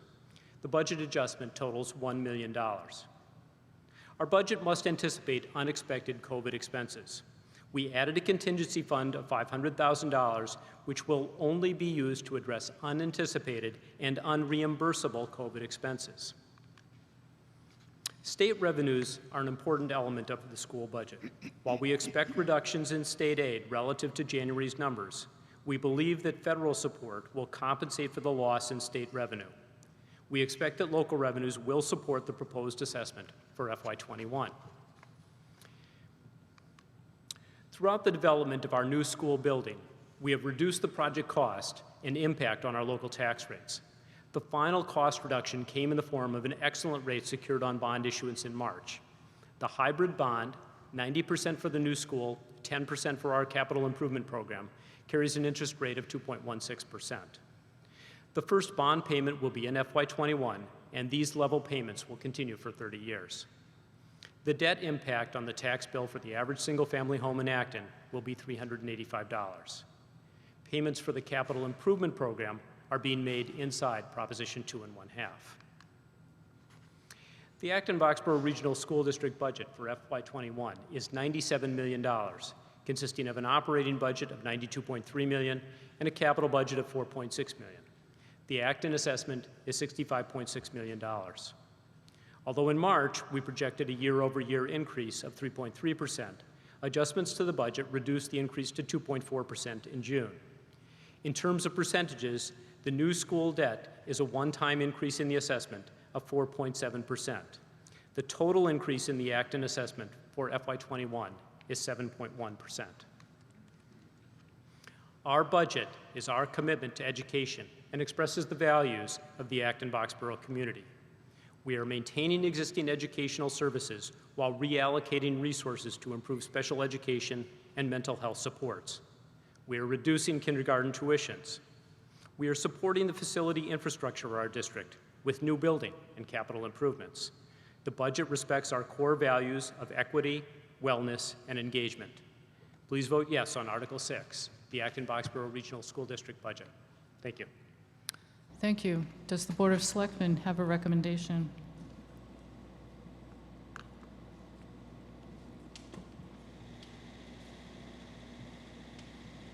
Madam Moderator, the Board of Selectmen voted unanimously to recommend this article. Thank you. Mr. Mullen, does the Finance Committee have a recommendation? Yes, Madam Moderator, I recognize the speaker at the front microphone. Madam Moderator, although this pandemic has led to limitations and shutdowns in our citizens' ability to go about our day, schools must go on. We appreciate ABRSD for both cutting their budget and creating a contingency fund to offset some of the expected unknowns while planning for hybrid learning and potential losses in state aid. The Finance Committee approves this article. Thank you. Are there any town meeting members wishing to speak? I see one here. Go ahead, sir. Hi, Hold on. Yep. Yeah, again, Jason Fitzgerald, Ticonderoga Road, Acton. Any following comments that I make, I want to make sure that I preface them by saying that is not a reflection on the teachers. I do think that we asked the teachers to go above and beyond, and the teachers of my 4 children all stepped up to the plate and extended themselves greatly. So this is not a reflection on their performance. I just want to be absolutely clear on that. However, I think this budget to not have any mention whatsoever of any of, I like that we have some new values here, but nothing here has anything to do with all the demonstrations that have been happening right here at Kelly's Corner. It's glaring to me that this is not mentioned, that we have anything in here about having to do with the Black Lives Matter movement right now. It's just, I can't say how enough disappointed I am in this. Now, Beyond that, the level of education that happened the last 3 months of the school year was wildly overstated. Again, not a reflection on the teachers. They all stepped up. However, this distance learning for an hour and a half of a Zoom call and a 6-hour school day, this is not education. We got by, we had to do it, we all sucked it up and we managed. But please, like $500,000, if we have to do 12 months or 9 months or whatever it is of distance learning, that's no way gonna cover it. There's no way that there's any sort of allocation, appropriate allocation for what would be needed if we have to go to distance learning indefinitely for the school year. Also, one other thing, we started the Douglas Gates Combination School by destroying a basketball court. Hats off to you, a tremendous move. I don't understand whose idea that was, but we're gonna take one of the 2 basketball courts in town, we're gonna put a bunch of trailers on there. We have a piece of asphalt not 50 feet away, we could use that. Nah, how about the baseball field that nobody uses? Nah, we'll put them right on the basketball court all summer. I don't know if you've been by there, but easily, they have 4 games of basketball going, but now they can have 1, maybe 2. So I want to commend whoever the designer on that was. This budget is inadequate and needs to be reviewed. Thank you. Any speakers outside? Yes, Madam Moderator. Go ahead. Hi, Devin Miller, Minuteman Road. I've recently gone through the Acton Boxborough school system. I started McCarthy Town Elementary in 2005, and I graduated AB High School in 2018. And when I was in elementary school, we had like a smart board in every room. We had when I was in high school, we had an iPad for every kid. So we, as much as it's important to spend money on education, and I understand that Acton is a town that really cares about education, we spend a lot already, and as those things I mentioned have illustrated.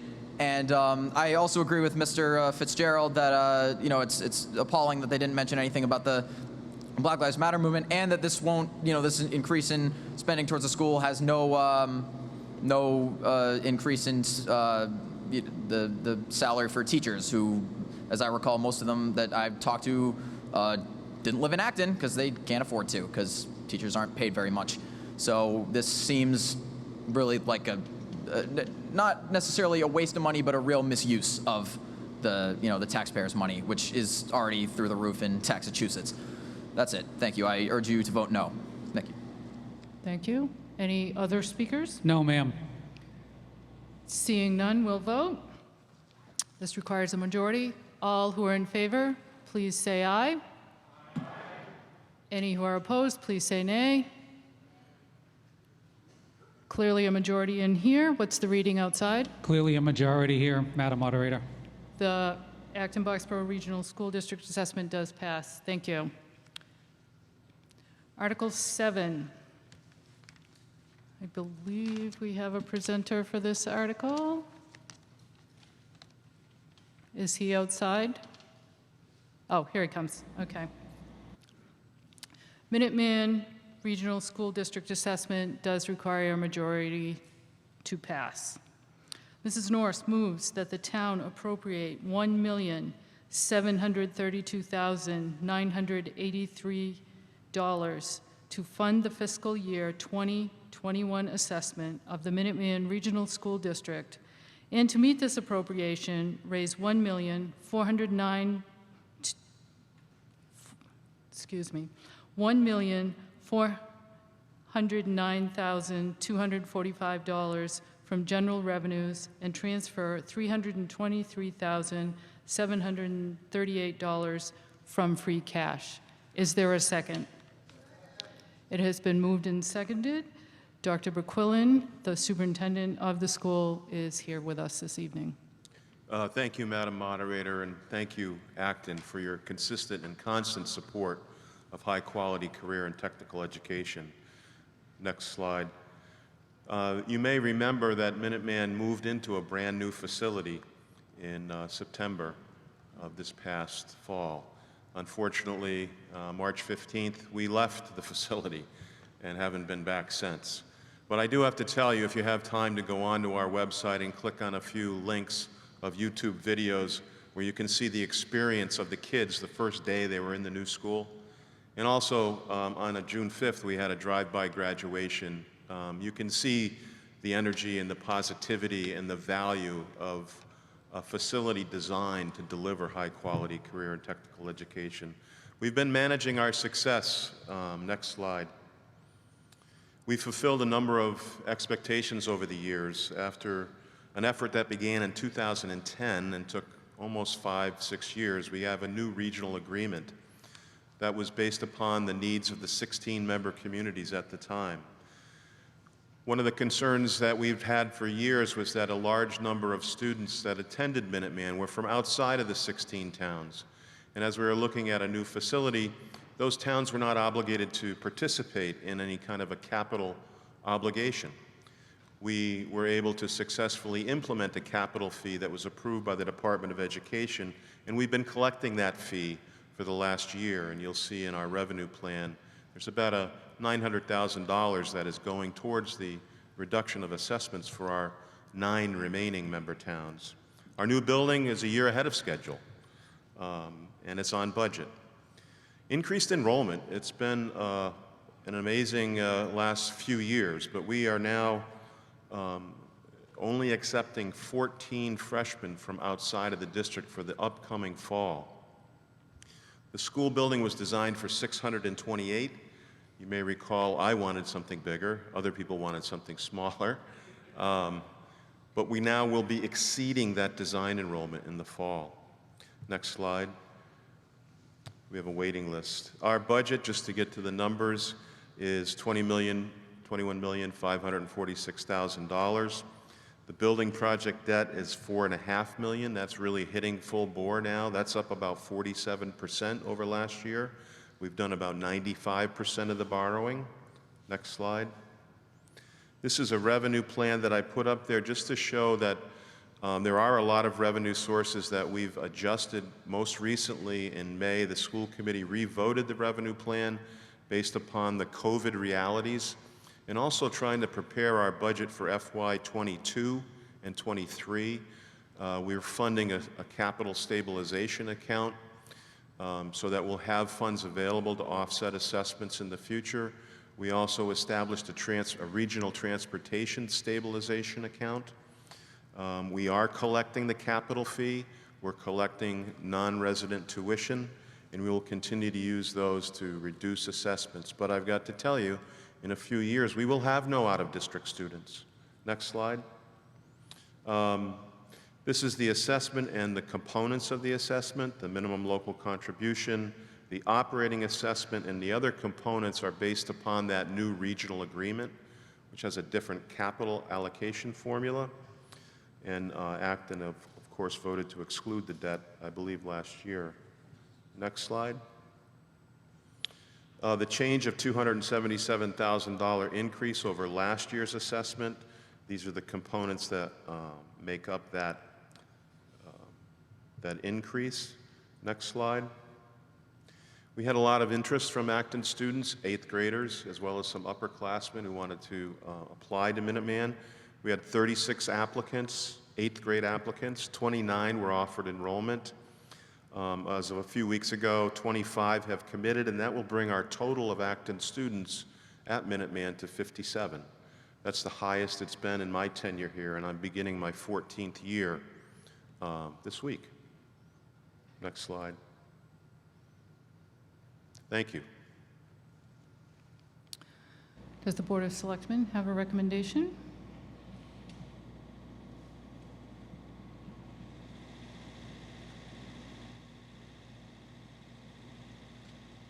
The Board of Selectmen voted unanimously to support this article. Thank you. Mr. Mullen, does the Finance Committee have a Yes, I recommendation? recognize the speaker at the front microphone. Yeah, yeah, the Minuteman Regional Vocational High School is a state-of-the-art facility that opened following a decade-long effort of collaboration, design, political advocacy, and providing cutting-edge career and technical education to 5 middle schools, 7 high schools, in 10 member communities. Personally, as Acton's representative on the Minuteman School Building Committee, we can proudly state that, as Dr. Buquillin indicated, the new building opened a year ahead of schedule and on budget.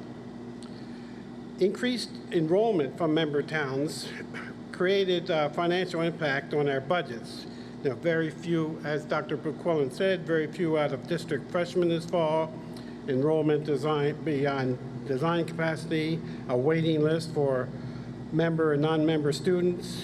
A withdrawal of towns from the district means higher costs from in-district towns to pay for the new building and overall district expenses. Little or no out-of-district enrollment means reduced or non-existent capital fees from those communities.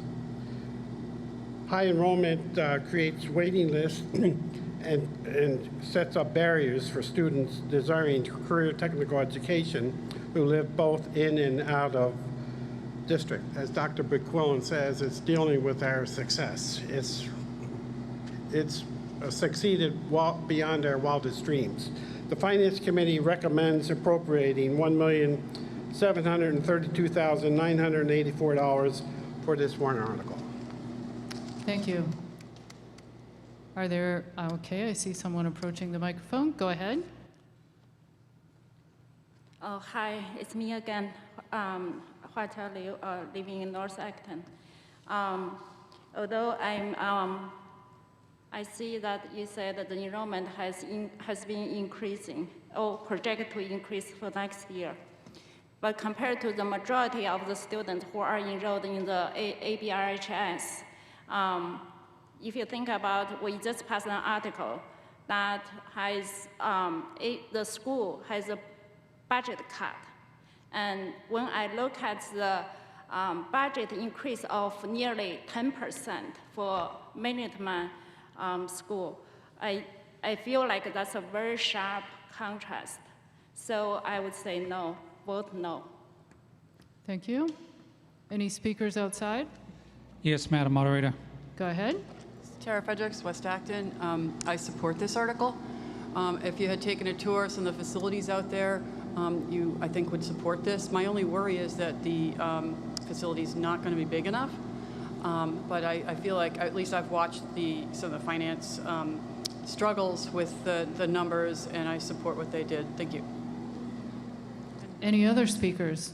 No, ma'am. All right, then we'll vote. On the Minuteman Regional School District assessment requires a majority. All who are in favor, please say aye. Aye. Any who are opposed, please say nay. Majority in here. What's the reading outside? It's a clear majority here. The article passes. Thank you. Thank you. Thank you very very much. Thank you, Dr. McQuillan. This brings us to Article 8.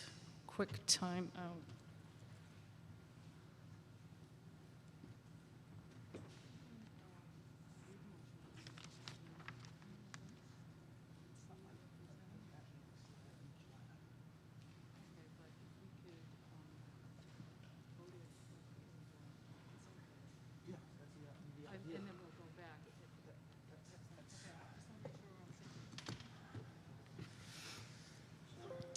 Article 8, Community Preservation Program, direct appropriations from fund balances requires a majority vote.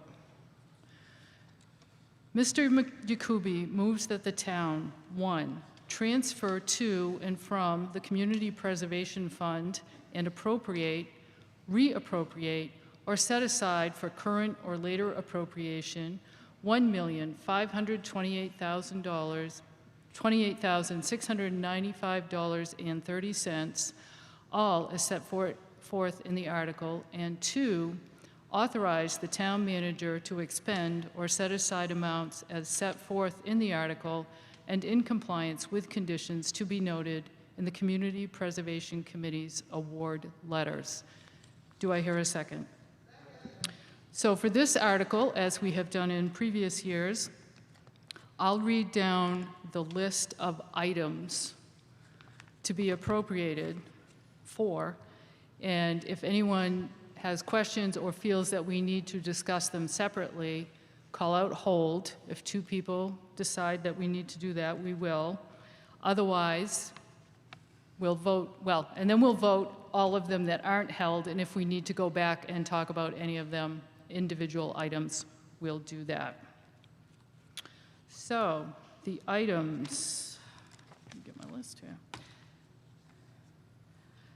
are set aside, A, set aside appropriations, I think I can group that, A through D, total of set aside appropriations for the acquisition, preservation, rehabilitation, and restoration of historic resources. E, acquisition, creation, and preservation of open space and its rehabilitation and restoration. F, Community Housing Fund, Program Fund. G, Town of Acton Regional Housing Services. H, Acton Housing Authority, 348 to 364 Main Street Development. I, Town of Acton Restoration of Historic Streetscapes. J, Town of Acton Repointing and Chimney Restoration of 1889 Acton Memorial Library. K, Town of Acton East Acton Village Green. L, Town of Acton 53 River Street Park. M, Town of Acton Gardner Field and Playground Master Plan Phase 1. N, Town of Acton NARA Sports Pavilion Phase 2. And O, administrative appropriation for direct expenses and for reimbursing the Town of Acton for administrative services in support of this program. All right. Oh, I'm sorry. You're right. P, Wright Hill Open Space Land Acquisition Debt Service. And I-2, Town of Acton Restoration of Historic Streetscapes. Okay, seeing there are no questions,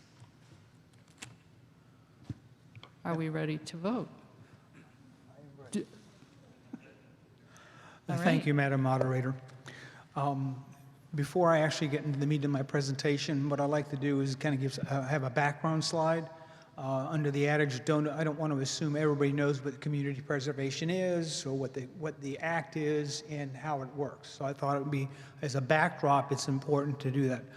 The Massachusetts Community Preservation Act is part of Mass General Law, Chapter 44B, as opposed to the 44B housing, not to be confused, that enables adopting communities to raise funds for 4 specific areas of expenditure. Open space, the preservation of historic resources, community housing, and open acquisition and development of outdoor recreation. There's a statutory requirement that a minimum of 10% of any year's funds be allocated to historic preservation, housing, and open space. The fund, the way that we get this money, there's a surcharge on our property taxes of up to 3%. That's what the statute allows. That was passed by the state in 2000. In town meeting in 2002, the town of Acton at town meeting chose to become one of the communities that participated. And by the way, it varies by years, but there's matching state funds. So we actually get more money from the state depending on how it's being funded. And the town chose to have a 1.5% surcharge. So the monies you see, or the amounts, are a special surcharge. On a personal note, one of the things I really like about this act, it segregates that money. That money is not part of the general fund. It's only allocated for these activities. Just to give you an idea of the kinds of projects that have been done in the last few years, anybody use the Bruce Freeman Trail in town? Anybody go to Nara Park in town? Anybody use a lot of our hiking trails in town? A lot of those would not have happened without funding from the Community Preservation Act. In terms of historic resource, most recently, one of the more significant historical assets in town, the Hosmer House. You'll notice we know where it is now. If you go down 27, that again was helped funded by the community reservation. Community housing, both Satcham Way and Whittlesley Village were help funded, and there's been numerous open space acquisitions like Wright Hill. So again, as a background. Next slide. Or do I do this? This slide, and I'm not going to spend a lot of time in it, is basically tells us how much money and what the fund balance is. Bottom line, we had $1,451,000 that came in as part of the surcharge and the state match this year. So that's how much money we got to spend this year. There is a set aside currently in the bank, so to speak, $2,339,000 for open space acquisition. That will be spent depending on if acquisitions come up and the applicants come to the committee and say we'd like to send the money this way. Next slide. The headline this year for us is 2. We really didn't have any controversial projects. Our struggle this year was we had more asks than we had money to give. This chart here, I think, illustrates this rather nicely.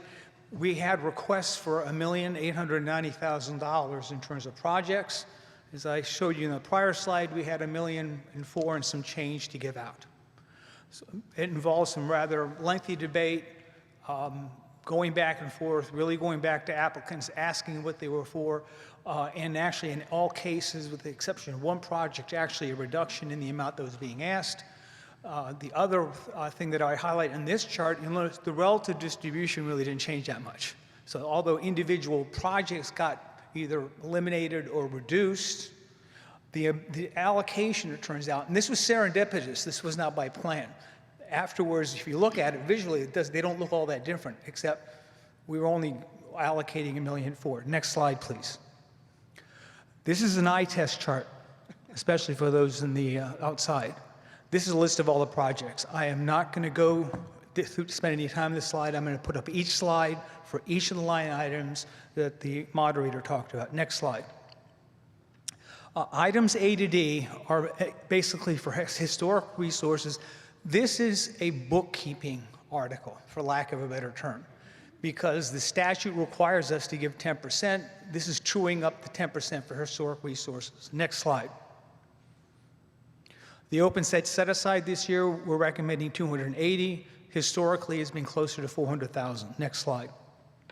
The Community Housing Fund program, again, this is a replenishment. This is a standard article to support the community housing program in town for 50,000. Next one. The Regional Housing Services, closely allied that, again, 32.5. The biggest change in this one, there's a transition. We've had Nancy Tavernier, who's worked tirelessly on this for a long time, is retiring. So we have to pay for some of the time that we're doing now that we have in the past. Next slide. This is our biggest one. It's the Main Street development that you're very familiar with. They asked for $500,000. This is the total project is going to be about $15 million. This will heavily leverage millions of state and private funding. Next slide. This is $15,000 for the restoration of historic streetscapes, basically tree plantings. Next slide. Again, the reappointing of the chimney and restoration of the 1889 Acton Memorial Library. There's a picture here. Again, $70,000 for this item. Next slide. East Acton Village Green. This is a project that we put off because it intersects with the Bruce Freeman Trail. Now that it's done, it's an appropriate time to construct and implement the Village Green in that area. And again, it borders Ice Pond and the Bruce Freeman Trail. Next slide. Can you take this in the 53 River Street Historic Park? These are monies that are going to basically for the dam removal that is part of that project, and it's estimated this will be completed by November 1st of this year. Next slide. Gardner Field and Playground Master Plan. Again, a very heavily leveraged project. The request was for $30,000. It's going to leverage private funding of $30,000 plus to come up with a master plan for the development and expansion of that park. Next slide. And again, as a continuation, Nara Park has really become a jewel to town. And this is a continuation of the investment. This is the, if you've been to the park, there's those two temporary buildings that were sitting up there for a long time. We're actually getting to the point where they're being developed and finished. Next slide. These are administrative expenses. This is money that by statute we allocate to the town because we get a lot of town staff support and support of the committee. Next slide. And the last one is the Wright Hill Open Space. This is the 4th year of the annual 15-year bond for the repurchase of that particular parcel. Next slide. I'd like to conclude on that. I would like to mention I truly feel very honored working on this committee. It's a very hardworking, very diligent committee. It's very collegial. We have very good debates, very respectful debates, and I think it serves the town well. So I just want to thank the committee members who would normally be sitting up here, but they're not. Thank you. Thank you. Does the Board of Selectmen have a recommendation?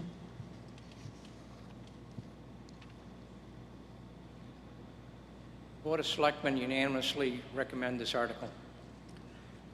Does the Finance Committee have a recommendation, Mr. Mullen? Yes, Madam Moderator, I recognize the speaker at the front microphone. The Finance Committee recommends this article. Thank you.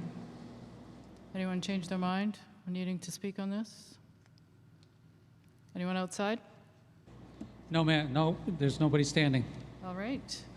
This does require a majority to pass. All who are in favor of the Community Preservation Program direct appropriations, please say aye. Aye. Any who are opposed, please say nay. The ayes have it in here. It's unanimous out here, Madam Moderator. Thank you. This article does pass. Thank you very much.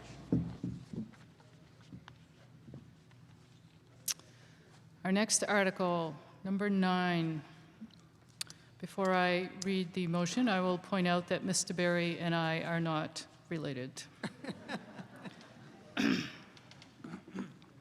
Mr. Berry moves that the town authorize, appropriate, and transfer $57,500 from the fiscal year 2020 town operating budget to fund the first-year cost items contained in the fiscal year 2020 through 2022 collective bargaining agreement between the town and the Acton Permanent Firefighters Local Number 1904 International Association of Firefighters, AFL-CIO.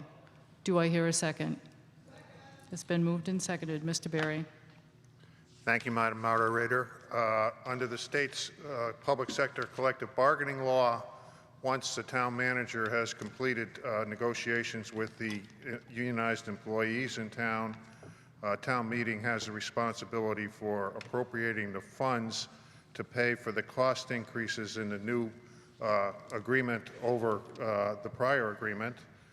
The first year costs for the new firefighters contract, which would run from fiscal year 2020, which is this year, until tomorrow, to fiscal year 2022 are $57,500.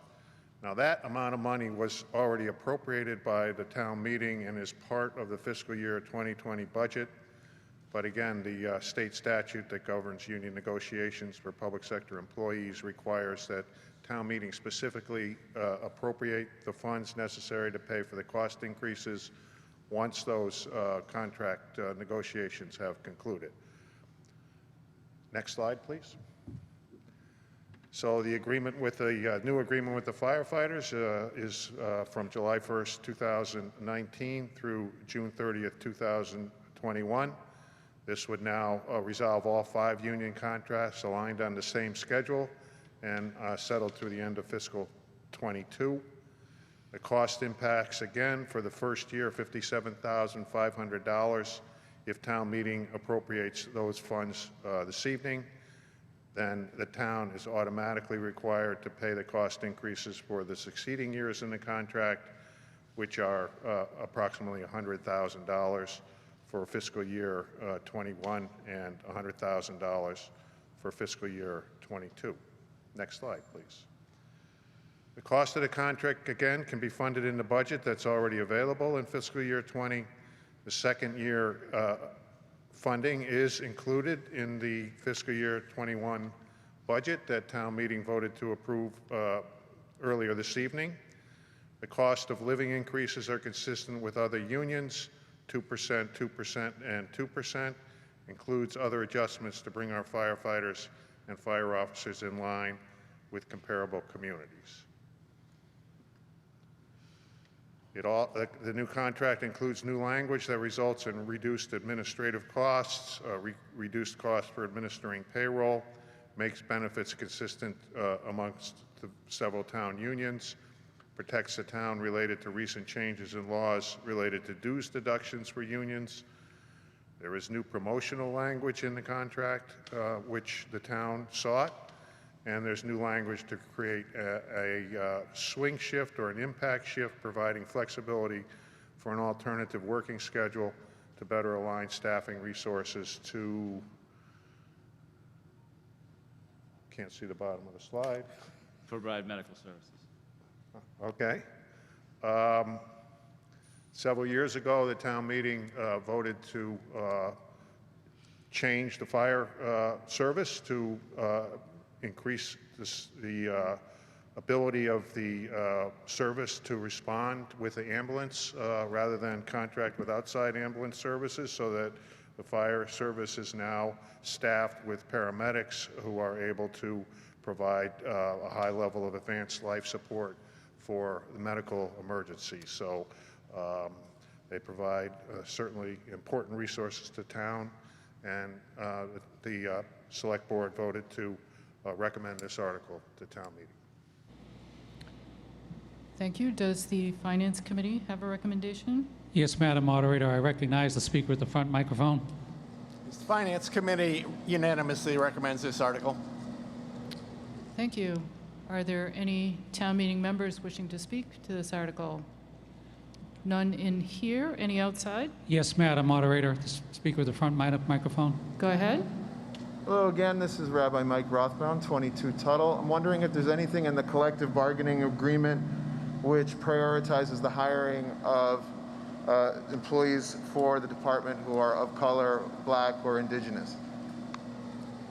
Mr. Berry, you could respond. I'm going to turn to the town manager to answer that question. I'm not sure there's it would be legally sound to have absolute requirements for that. Certainly, a lot of contracts have goals of reaching certain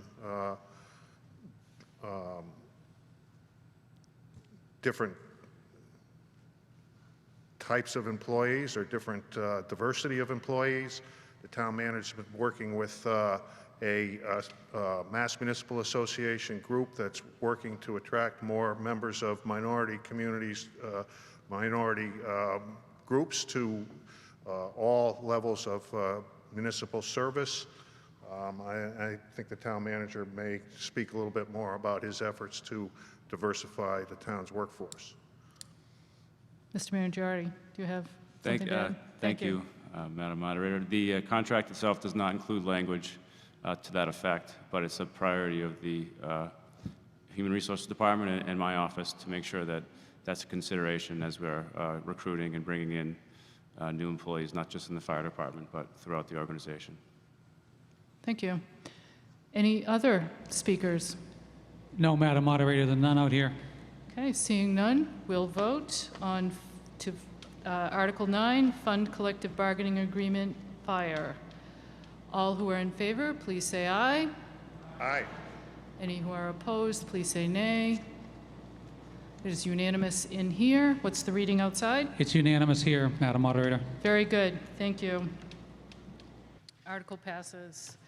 That brings us to Article 10, Real Property Disposition at 3 School Street. This does require a 2/3 majority to pass. Mr. Charter moves that the town transfer the real property shown as parcel 47 on Town of Acton Atlas Map H2-A from its current custodian to the Board of Selectmen for the purpose of conveyance and authorize the conveyance of that property as set forth in the article. Do I hear a second? It has been moved and seconded. Mr. Charter. Thank you. Article 10 is a request for authorization to allow the Board of Selectmen to dispose of the building and land located at number 3 School Street, which is the corner of School Street and Main Street in South Acton. This building, constructed in 1927, served as a South Acton fire station until the mid-1960s, then as the tree department until the mid-1970s, and since then as a civil defense and emergency management headquarters. As operations have evolved, there is no longer a purpose for an emergency management headquarters, as most of those functions have been moved to the public safety facility. The building is quite small and lacks parking, so it has been used strictly for storage in recent years. The Board of Selectmen voted to declare the building surplus in August 2019, as we cannot envision a public purpose for the building. The Board of Selectmen feel that this building, once rehabilitated and in private hands, could be a critical piece in the rejuvenation of South Acton Center. The board authorized the town manager to issue a request for proposals from potential purchasers, but only one proposal was received, which was deemed to be incomplete and an insufficient offer. In the past few months, there has been some movement towards redevelopment in 2 nearby vacant or underutilized parcels on School Street, and we feel that with time, the village will bounce back. With the passage of Article 10, the board will be able to act when the time is right to again place the property on the market. Although a financial return to the town would be one factor, the board is also interested in how this property might help rejuvenate the neighborhood and how it can generate tax revenues. The building will not be demolished, and it is within the South Acton Historic District, so external changes will need to be approved by the HCC. Finally, any uses would have to comply with the South Acton Village Zoning District. Thank you. Thank you. Mr. Millen, does the Finance Committee have a recommendation? Yes, I recognize the speaker at the front microphone. Thank you, Madam Moderator and Mr. Mullins. The Finance Committee recommends this article. Thank you. We do have a speaker in here. Go ahead, sir. Larry Canat, Betsy Ross Circle. The Economic Development Committee opposes this article. We continue to encourage commercial development in South Acton. While there's no such project in the works, we would like to keep the opportunity open for future commercial development. There is no urgency for the town to dispose of this property right now, especially when the suggested projects are focused on residential development. The EDC voted to oppose this article. The vote was not unanimous. Please join us in voting against this article. Thank you very much. Thank you. Any others? Are there any speakers outside? Yes, Madam Moderator.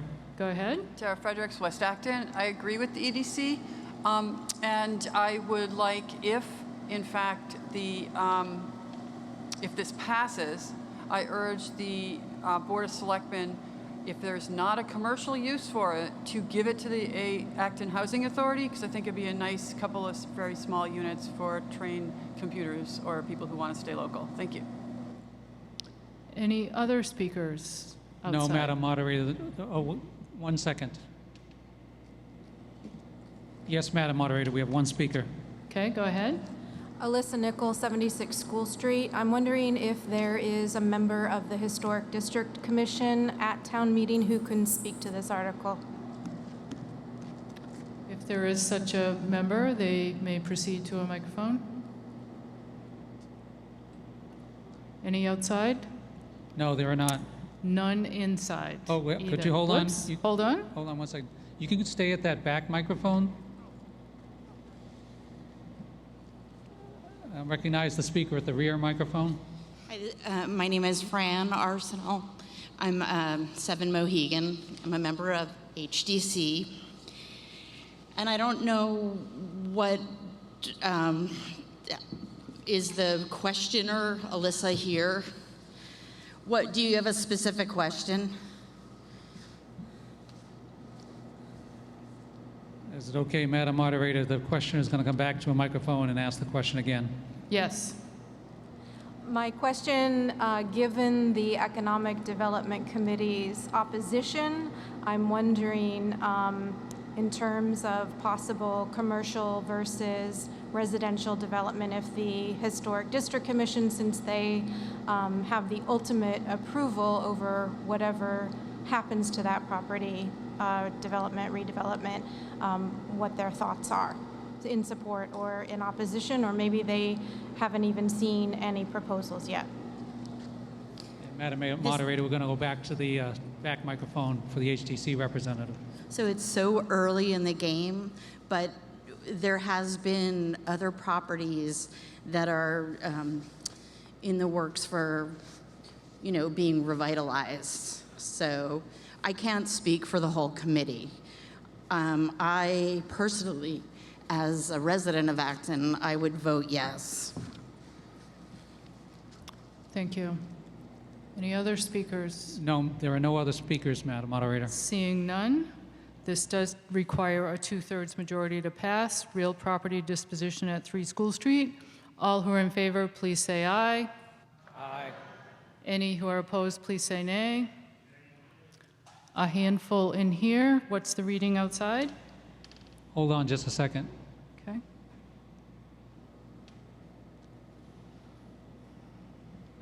It seems to be about 12. And do you mind if I just ask the ayes to raise their Yep, again? go ahead.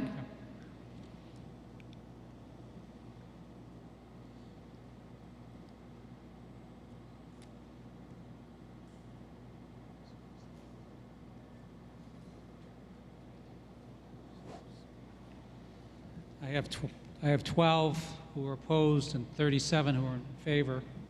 So that's clearly 2/3. 2/3, and we had above a 2/3 majority inside. The motion does pass by a 2/3 majority. Thank you. Thank you. Brings us to Article 11, if the sponsor would like to come forward.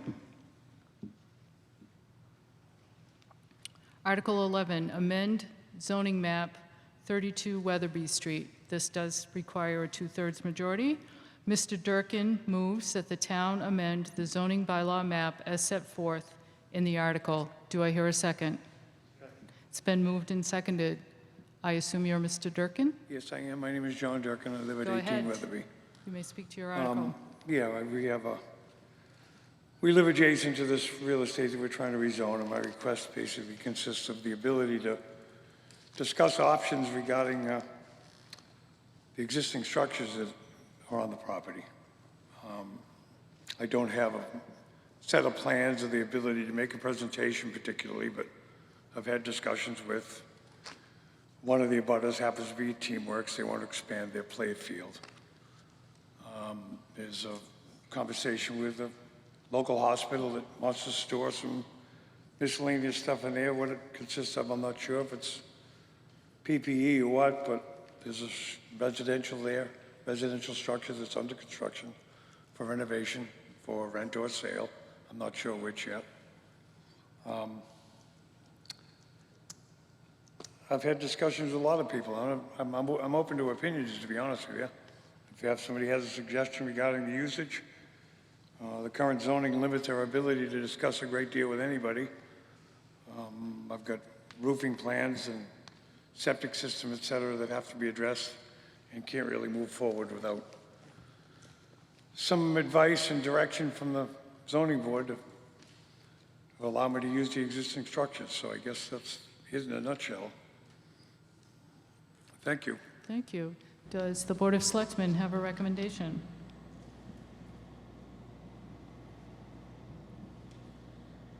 Board of Selectmen supports this article. Mr. Mullen, does the Finance Committee have a recommendation? Yes, I recognize the speaker at the front microphone.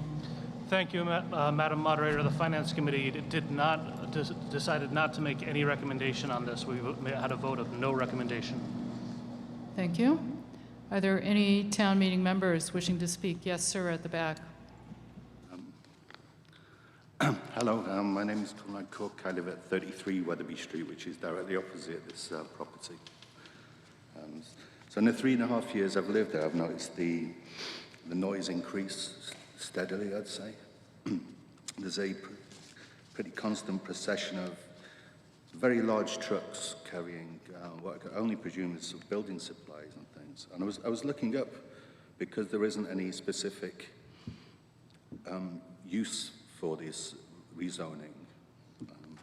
I looked at what it could possibly be, and then I was looking at what the current use is, and it seems that the current use can only be described as industrial.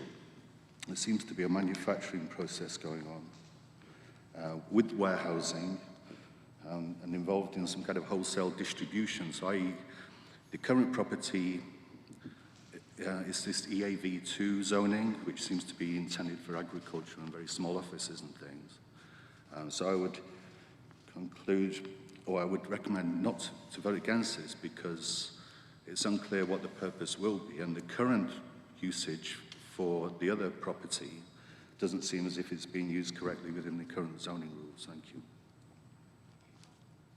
Thank you. Are there any speakers outside? Yes, Madam Moderator. Go ahead. Tara Fredericks, West Acton. It's my understanding that it's currently zoned for a single-family home, R2, and that moving it to East Acton Village would allow high-density housing. Now, if this was for very low-income housing, I would not oppose this, but be aware that that could just be luxury condos, and given that the 32-unit on 0.9 acres at 446 Mass Ave was approved, that on 5 acres, you can imagine how many high-density luxury condos there could be. Yes, the applicant has said he doesn't plan to put condos on there, but that may be because he can't. So as soon as this is rezoned, then will he decide he's going to put condos on it? We don't know. But legally, if you change the zoning, that's what can happen. So I urge you to vote no. Thank you. Thank you. At the back, microphone inside. Hi, my name is Joy Stark-Smith, and I live at 42 Esterbrook Road. I have to agree with the previous speakers. I think that it would be completely irresponsible to approve this without knowing what this site would be used for.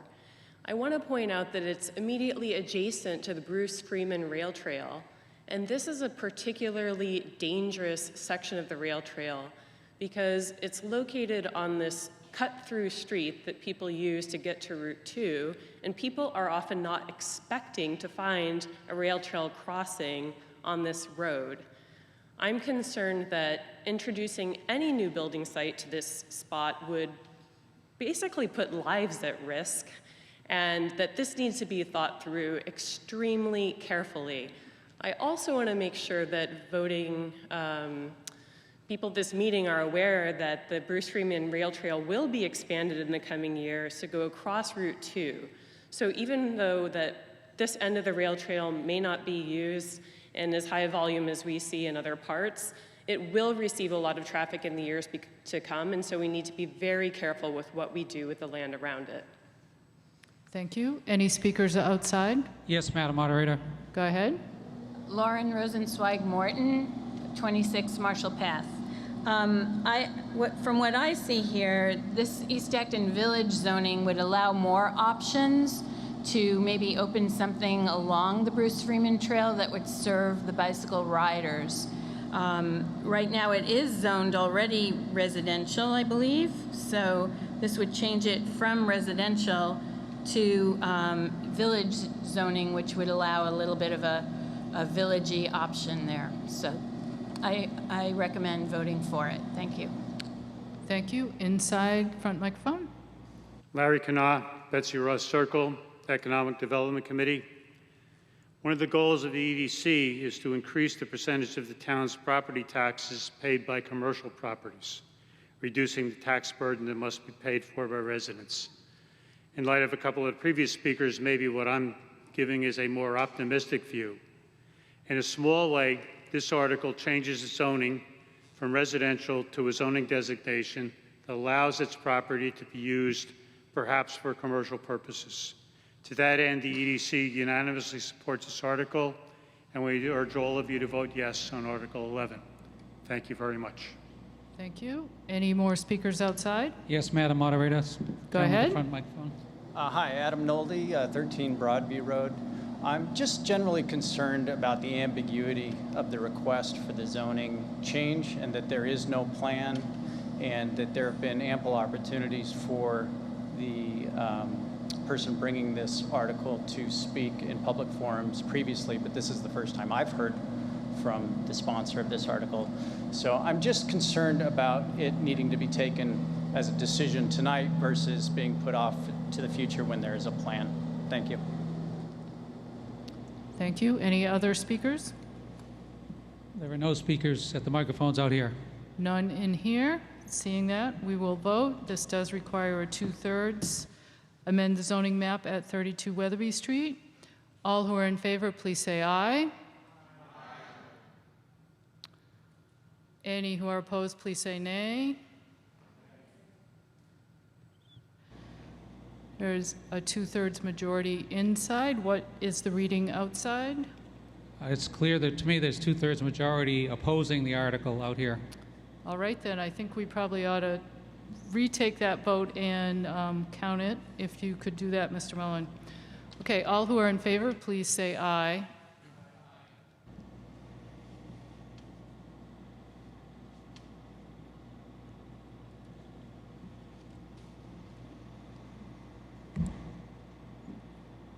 I have 9 in favor. I have 33 in here in favor. All who are opposed, please say nay.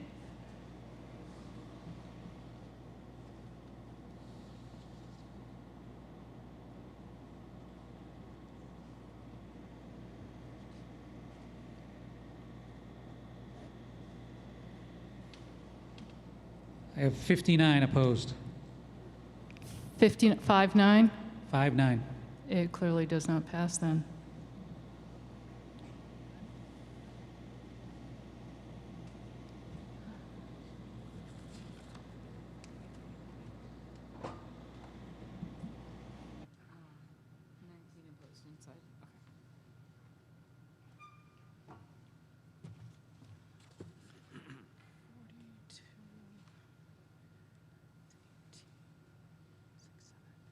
That was 42 in favor and 78 opposed. Moving on to our final article, and before we do that, I would just like to say thank you to all of the people who came out tonight and your patience and willingness to put up with less than optimal conditions here. I think we've had a pretty successful meeting given the conditions that we're working in, and thanks again to all the town and school staff that worked so hard to plan the way this is organized and then to set it up and help us execute this meeting. Our final article, Article 12, amend the zoning map at 525 Main Street. This also requires a 2/3 majority to pass. Mr. Chernin moves that the town amend the zoning bylaw map as set forth in the article. Do I hear a second? It's been moved and seconded. Mr. Chernin, to your article. Good evening. My name is Igor Chernin. I'm principal Russian School of Mathematics in Acton, Acton resident for last 21 years, and also local business owner. During the past 11 years of operation, RSM Acton became an important part of our Acton community by providing world-class mass education to our children. Currently, we're serving more than 400 Acton kids per week. We receive also large number of overwhelming positive response on our performance during the current crisis. However, our success brought also new challenges. Namely, it's contributed to already heavy traffic on the main street during the rush hour. We conducted engineering assessment. Our bottleneck was identified as an ability to adequately absorb the incoming car into our relatively small parking lot. Then we hired a well-known local engineering company, Stamsky and McNary. They came to conclusion that additional approximately 25 parking spots and improved traffic control within the premises should effectively alleviate the traffic issue. That's how they came with the idea of current rezoning request. Objective of the rezoning, alleviate traffic on the main street, more parking for students' parents, utilize otherwise completely unused piece of land, ability to better serve our community, and ensure safety of our students and parents. Second slide, please. Here's the issue. So basically, that 525 property have two separate parcels. One of land. One is light industrial zone where school actually is located, and adjacent, completely unacceptable from any side, residential parcel. The later parcel has no access to the street, covered by mature wood and surrounded by industrial zone from two sides and approximately roughly 30 acres of heavy forest. Close residential houses are in the long distance and completely invisible from the property.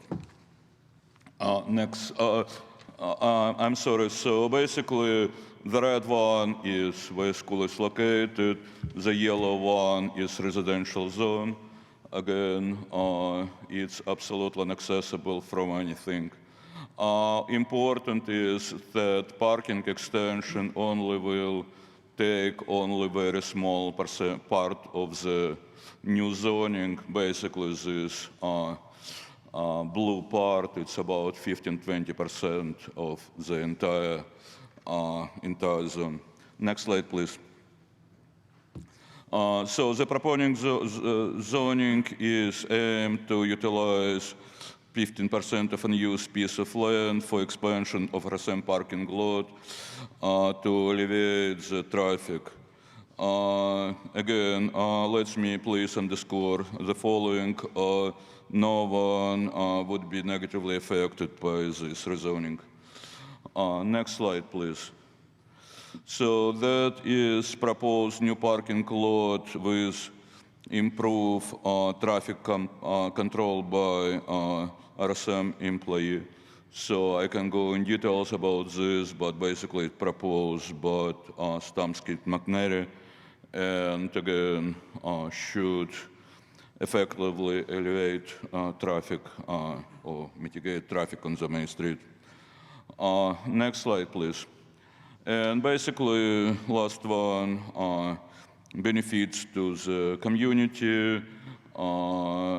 So basically, we continue to provide world-class mass education, improve local commute with more effective traffic control, enhance safety conditions for our children, alleviate traffic without negatively impact anyone, and uphold Acton ranking among the best town in America.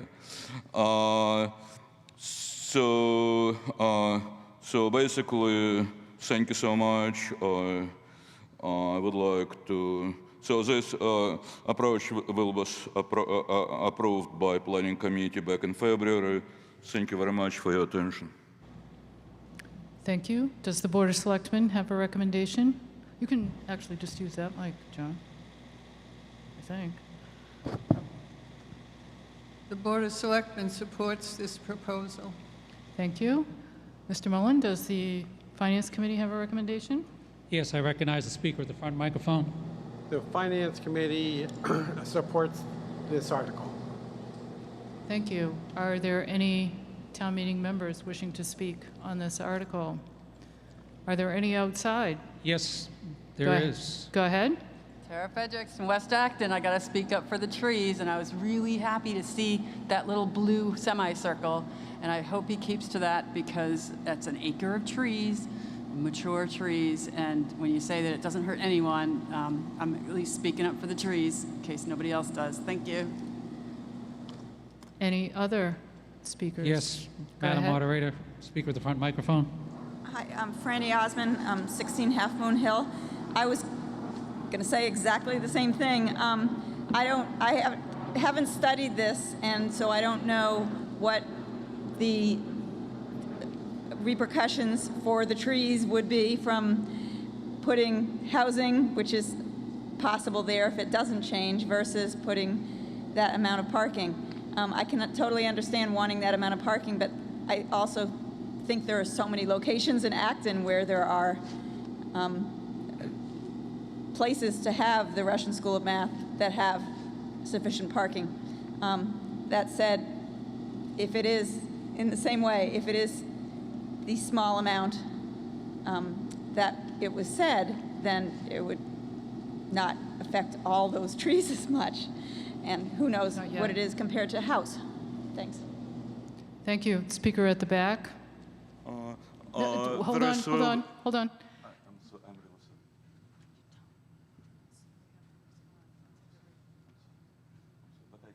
It's okay. Go ahead, speaker at the back. Piotr Honzyński, 10 Robinwood Road. I think you can build a parking lot with trees right on them, will provide shade over the cars. So my suggestion would be to do just that. Thank you. Thank you. Another speaker inside. Larry Canat, Betsy Ross Circle, Economic Development Committee. The EDC has two components to its charter: attract new businesses to town and to make it easier for them to get started, supporting existing businesses in whatever ways possible. The zoning change requested in this article helps a specific business, the Russian School of Mathematics, solve a problem that has an impact not only on its customers, but on the people who are affected by the traffic associated with the school. This article represents a simple way for us and for the town to help this business. The EDC unanimously supports this article, and we urge all of you to vote yes on Article 12. Thank you very much. Thank you. Any additional speakers outside? Yes, Madam Moderator. Go ahead. Deborah Symes, Concord Road. Two quick things. One is, maybe I missed it, but is there a metric on how many trees we're losing? Like, what's the loss of biomass? And number two, what kind of paving are you proposing to use there? Is it an impervious, a semi-pervious? Mr. Cherny, you may respond. I should clarify it in the first place. There is no tree planning to be removed. Right now, basically, most of this parcel 2 is indeed heavy wooded area. However, parking extension is designed for grass area, so I envision no tree removal at all. Thank you. And Thank you. Oh, am I allowed to ask the other one? Go ahead. Sorry. Yeah. And if you could respond to the kind of paving you imagine using on that surface, is it regular old asphalt or something that will allow some basically rain to move through it and into the ground below? All right. So it's a little bit more complex. It's basically we spend a lot of time and effort to regulate traffic. We have overwhelming response. So we take it very seriously, work with police department for years and years. So we have currently constant parking attendants to regulate the traffic. This additional 2025 new spots will be helped to absorb traffic from the Route 27 and also for incoming traffic. And also we can be ability to manage outbound traffic. Depends on the road condition, we'll have enough space for the outgoing traffic. So I anticipate it should be a win-win situation. Madam Moderator, I think the question is what type of paving will be put in the area? Will it be asphalt? Will it be pervious pavement? I'm sorry. I'm sorry. Not sure. Will be decided. It's not finalized yet. Is a concrete or asphalt? One of the two. I assume asphalt, but it wasn't decided. I think it will be decided by engineering team. Thank you. Speaker at the back microphone. Jason Fitzgerald, Ticonderoga Road. I've got a concern about the claim that this is going to alleviate the traffic. My understanding right now is how that parking works is that they have to flow with the traffic heading north on Main Street, but by the look at the slide before, which shows an updated diagram, it looks like now you are going to be leaving to head south on Main Street, which is going to be taking a left turn onto Main Street. Is that correct? No, means it will be, so again, we're dealing with situation for a very long period of time and with help as Acton Police Department. Thank you. So basically right now, that exit from our premises only to the right, period. And so basically it will be our personnel rerouted traffic to create minimal congestion. So basically it's southbound traffic should be, again, not affected by this proposal. If anything, it should be improved again, but it's probably more than for engineering team to do. But again, cannot imagine any inverse problem. I don't feel like you're answering the question. Are you adding a left turn out of the parking lot onto Main Street that does not exist now? I don't know. This is up to engineering team. It's on the slide. It's on the previous slide. So basically, I don't know. This is slide provided by McNary and. So how are you making the claim that it's going to alleviate traffic if you don't know what it is? I know what it is again. So this engineering thing. So basically, what we try to do, we try to make absolutely sure. I don't believe it's correct. I think it's the outdated diagram. I need to talk about engineering team. I wasn't designing these things. Somebody else did. So you're asking us to vote on something on a design that's not accurate, that's wrong? Well, we tried to rezoning, not design parking right now. And So this is not a two-guy discussion. That's not the way this works. And I understand your question is not getting it. Could we have the slide that shows the map on it? Yes, please. Yeah, that one. Was that the one or the one before? I mean, that shows to me that there's a left turn right out of in front of Russian School Math onto Main Street, which does not exist now. And there's no way that's going to help alleviate traffic by any means. I don't think so. It's correct. Based on my discussion with engineering format, that is not correct. So what else is incorrect about the design? Thank you. If that's incorrect, what else is incorrect? Do you have any a specific question? Okay, thank you, sir. At the front microphone. Senator Daci, Simon Hapgood Lane. I just wanted to comment. We're just approving a zoning change. This project is going to undergo a lot more review before, in connection with the design of the parking lot and the installation and the traffic management as well. So this isn't, we're not approving the traffic pattern or anything else about the project. We're just really approving the zoning change for the proposed parking lot location. Thank you. Any speakers outside? Yes, Madam Moderator. Go ahead. Danny Factor, 11 Davis Road. Well, I do want to say, first of all, that it is often where we make the zoning change that it is the point of no return, and then we have to choose between some very uncomfortable options given the zoning change. So I think this is an appropriate time to look a little bit as what's being thought of. And I have a question about access for people with disabilities using that parking lot. Am I correct that there is a rear entrance to the building that people would be using? When people will park in that parking lot, will they be coming all the way around the building to the front, or will they be using a rear exit, a rear entrance? You may respond, Mr. Chernin. Both. We right now, this already in place. We have two entrances, two exits, one for older kids, which in the front of the building, and one for younger kids in the back of the building. Okay.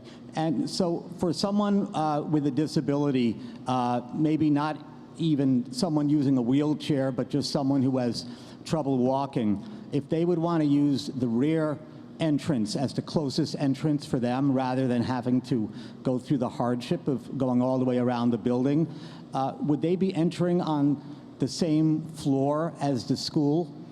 Would they be able to reach everything, all the facilities that you have? Right. School located on the one floor. Basically, again, as currently, again, we take it very seriously, disability and all other stuff like this. But right now, there are not too many people, and basically how it's work right now, how it worked for 11 years, every people with disability go through the front. And again, it's never for 11 years of existence of the business caused any problem. Well, Thank you. Your time has expired. I do want to express concern about that. At the front microphone inside, please. If there is disability... Mr. Chernin, we're done with that part. Go ahead, ma'am.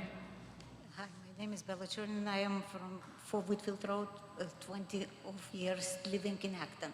I want to tell about the Russian School of Math. It's traffic, it's not created to living, like that person said, to living to the right or to the left. Traffic was created to get in the school, because usually the people didn't have where to park, so they have to move in, let the children out, and get out. That's why it's traffic piled up, because not everybody can get in the parking. If the parking gonna be bigger, it's gonna be great. It's gonna be elevated, really, you know, the parking, the traffic in that route to Main Street. Not 27, Route 27. Thank you. Thank you. Any speakers outside? Yes, Madam Moderator. Go There's ahead. One more. Yep. Derek Chern, Heel Road. I'm the chair of the Acton Planning Board. When Mr. Chernin came before us, he had a slightly different traffic pattern, but we approved this change because first he was putting in maybe about 20 parking spots in the back, which were going to be gravel lots, so that it would not be, so that water would enter the ground very easily. The pattern as shown today is the first time I've seen that, but we are only asking for a zoning change right now. In this time of small businesses failing left and right, it's good to see that the Russian School of Mathematics has expanded. It has caused traffic problems, but I believe with the addition of the parking lots in the back, that delay in coming in and out should alleviate the existing traffic congestion. Thank you. Thank you. We have a speaker inside. Go ahead. I'd like to call the previous question. There is a motion to cut off debate. All who are in favor, please say aye. Any who are opposed, please say nay. Debate is cut off. Now we will have the vote on Article 12, amend zoning map at 525 Main Street. It does require a 2/3 vote to pass. All who are in favor, please say aye and hold your thing up. Any who are opposed, please say nay. What is the reading outside, Mr. Mullen? It's clearly a 2/3 vote in my estimation. Thank you. There was only one vote opposed in here. The article does pass by the 2/3 margin. I believe I would look for a motion now to finish this meeting.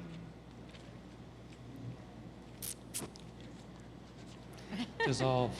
Surprise. Dissolve Go the meeting. ahead. Madam Moderator, I move to dissolve the town meeting. Is there a second? There is a motion and a second to dissolve this town meeting. All who are in favor say aye.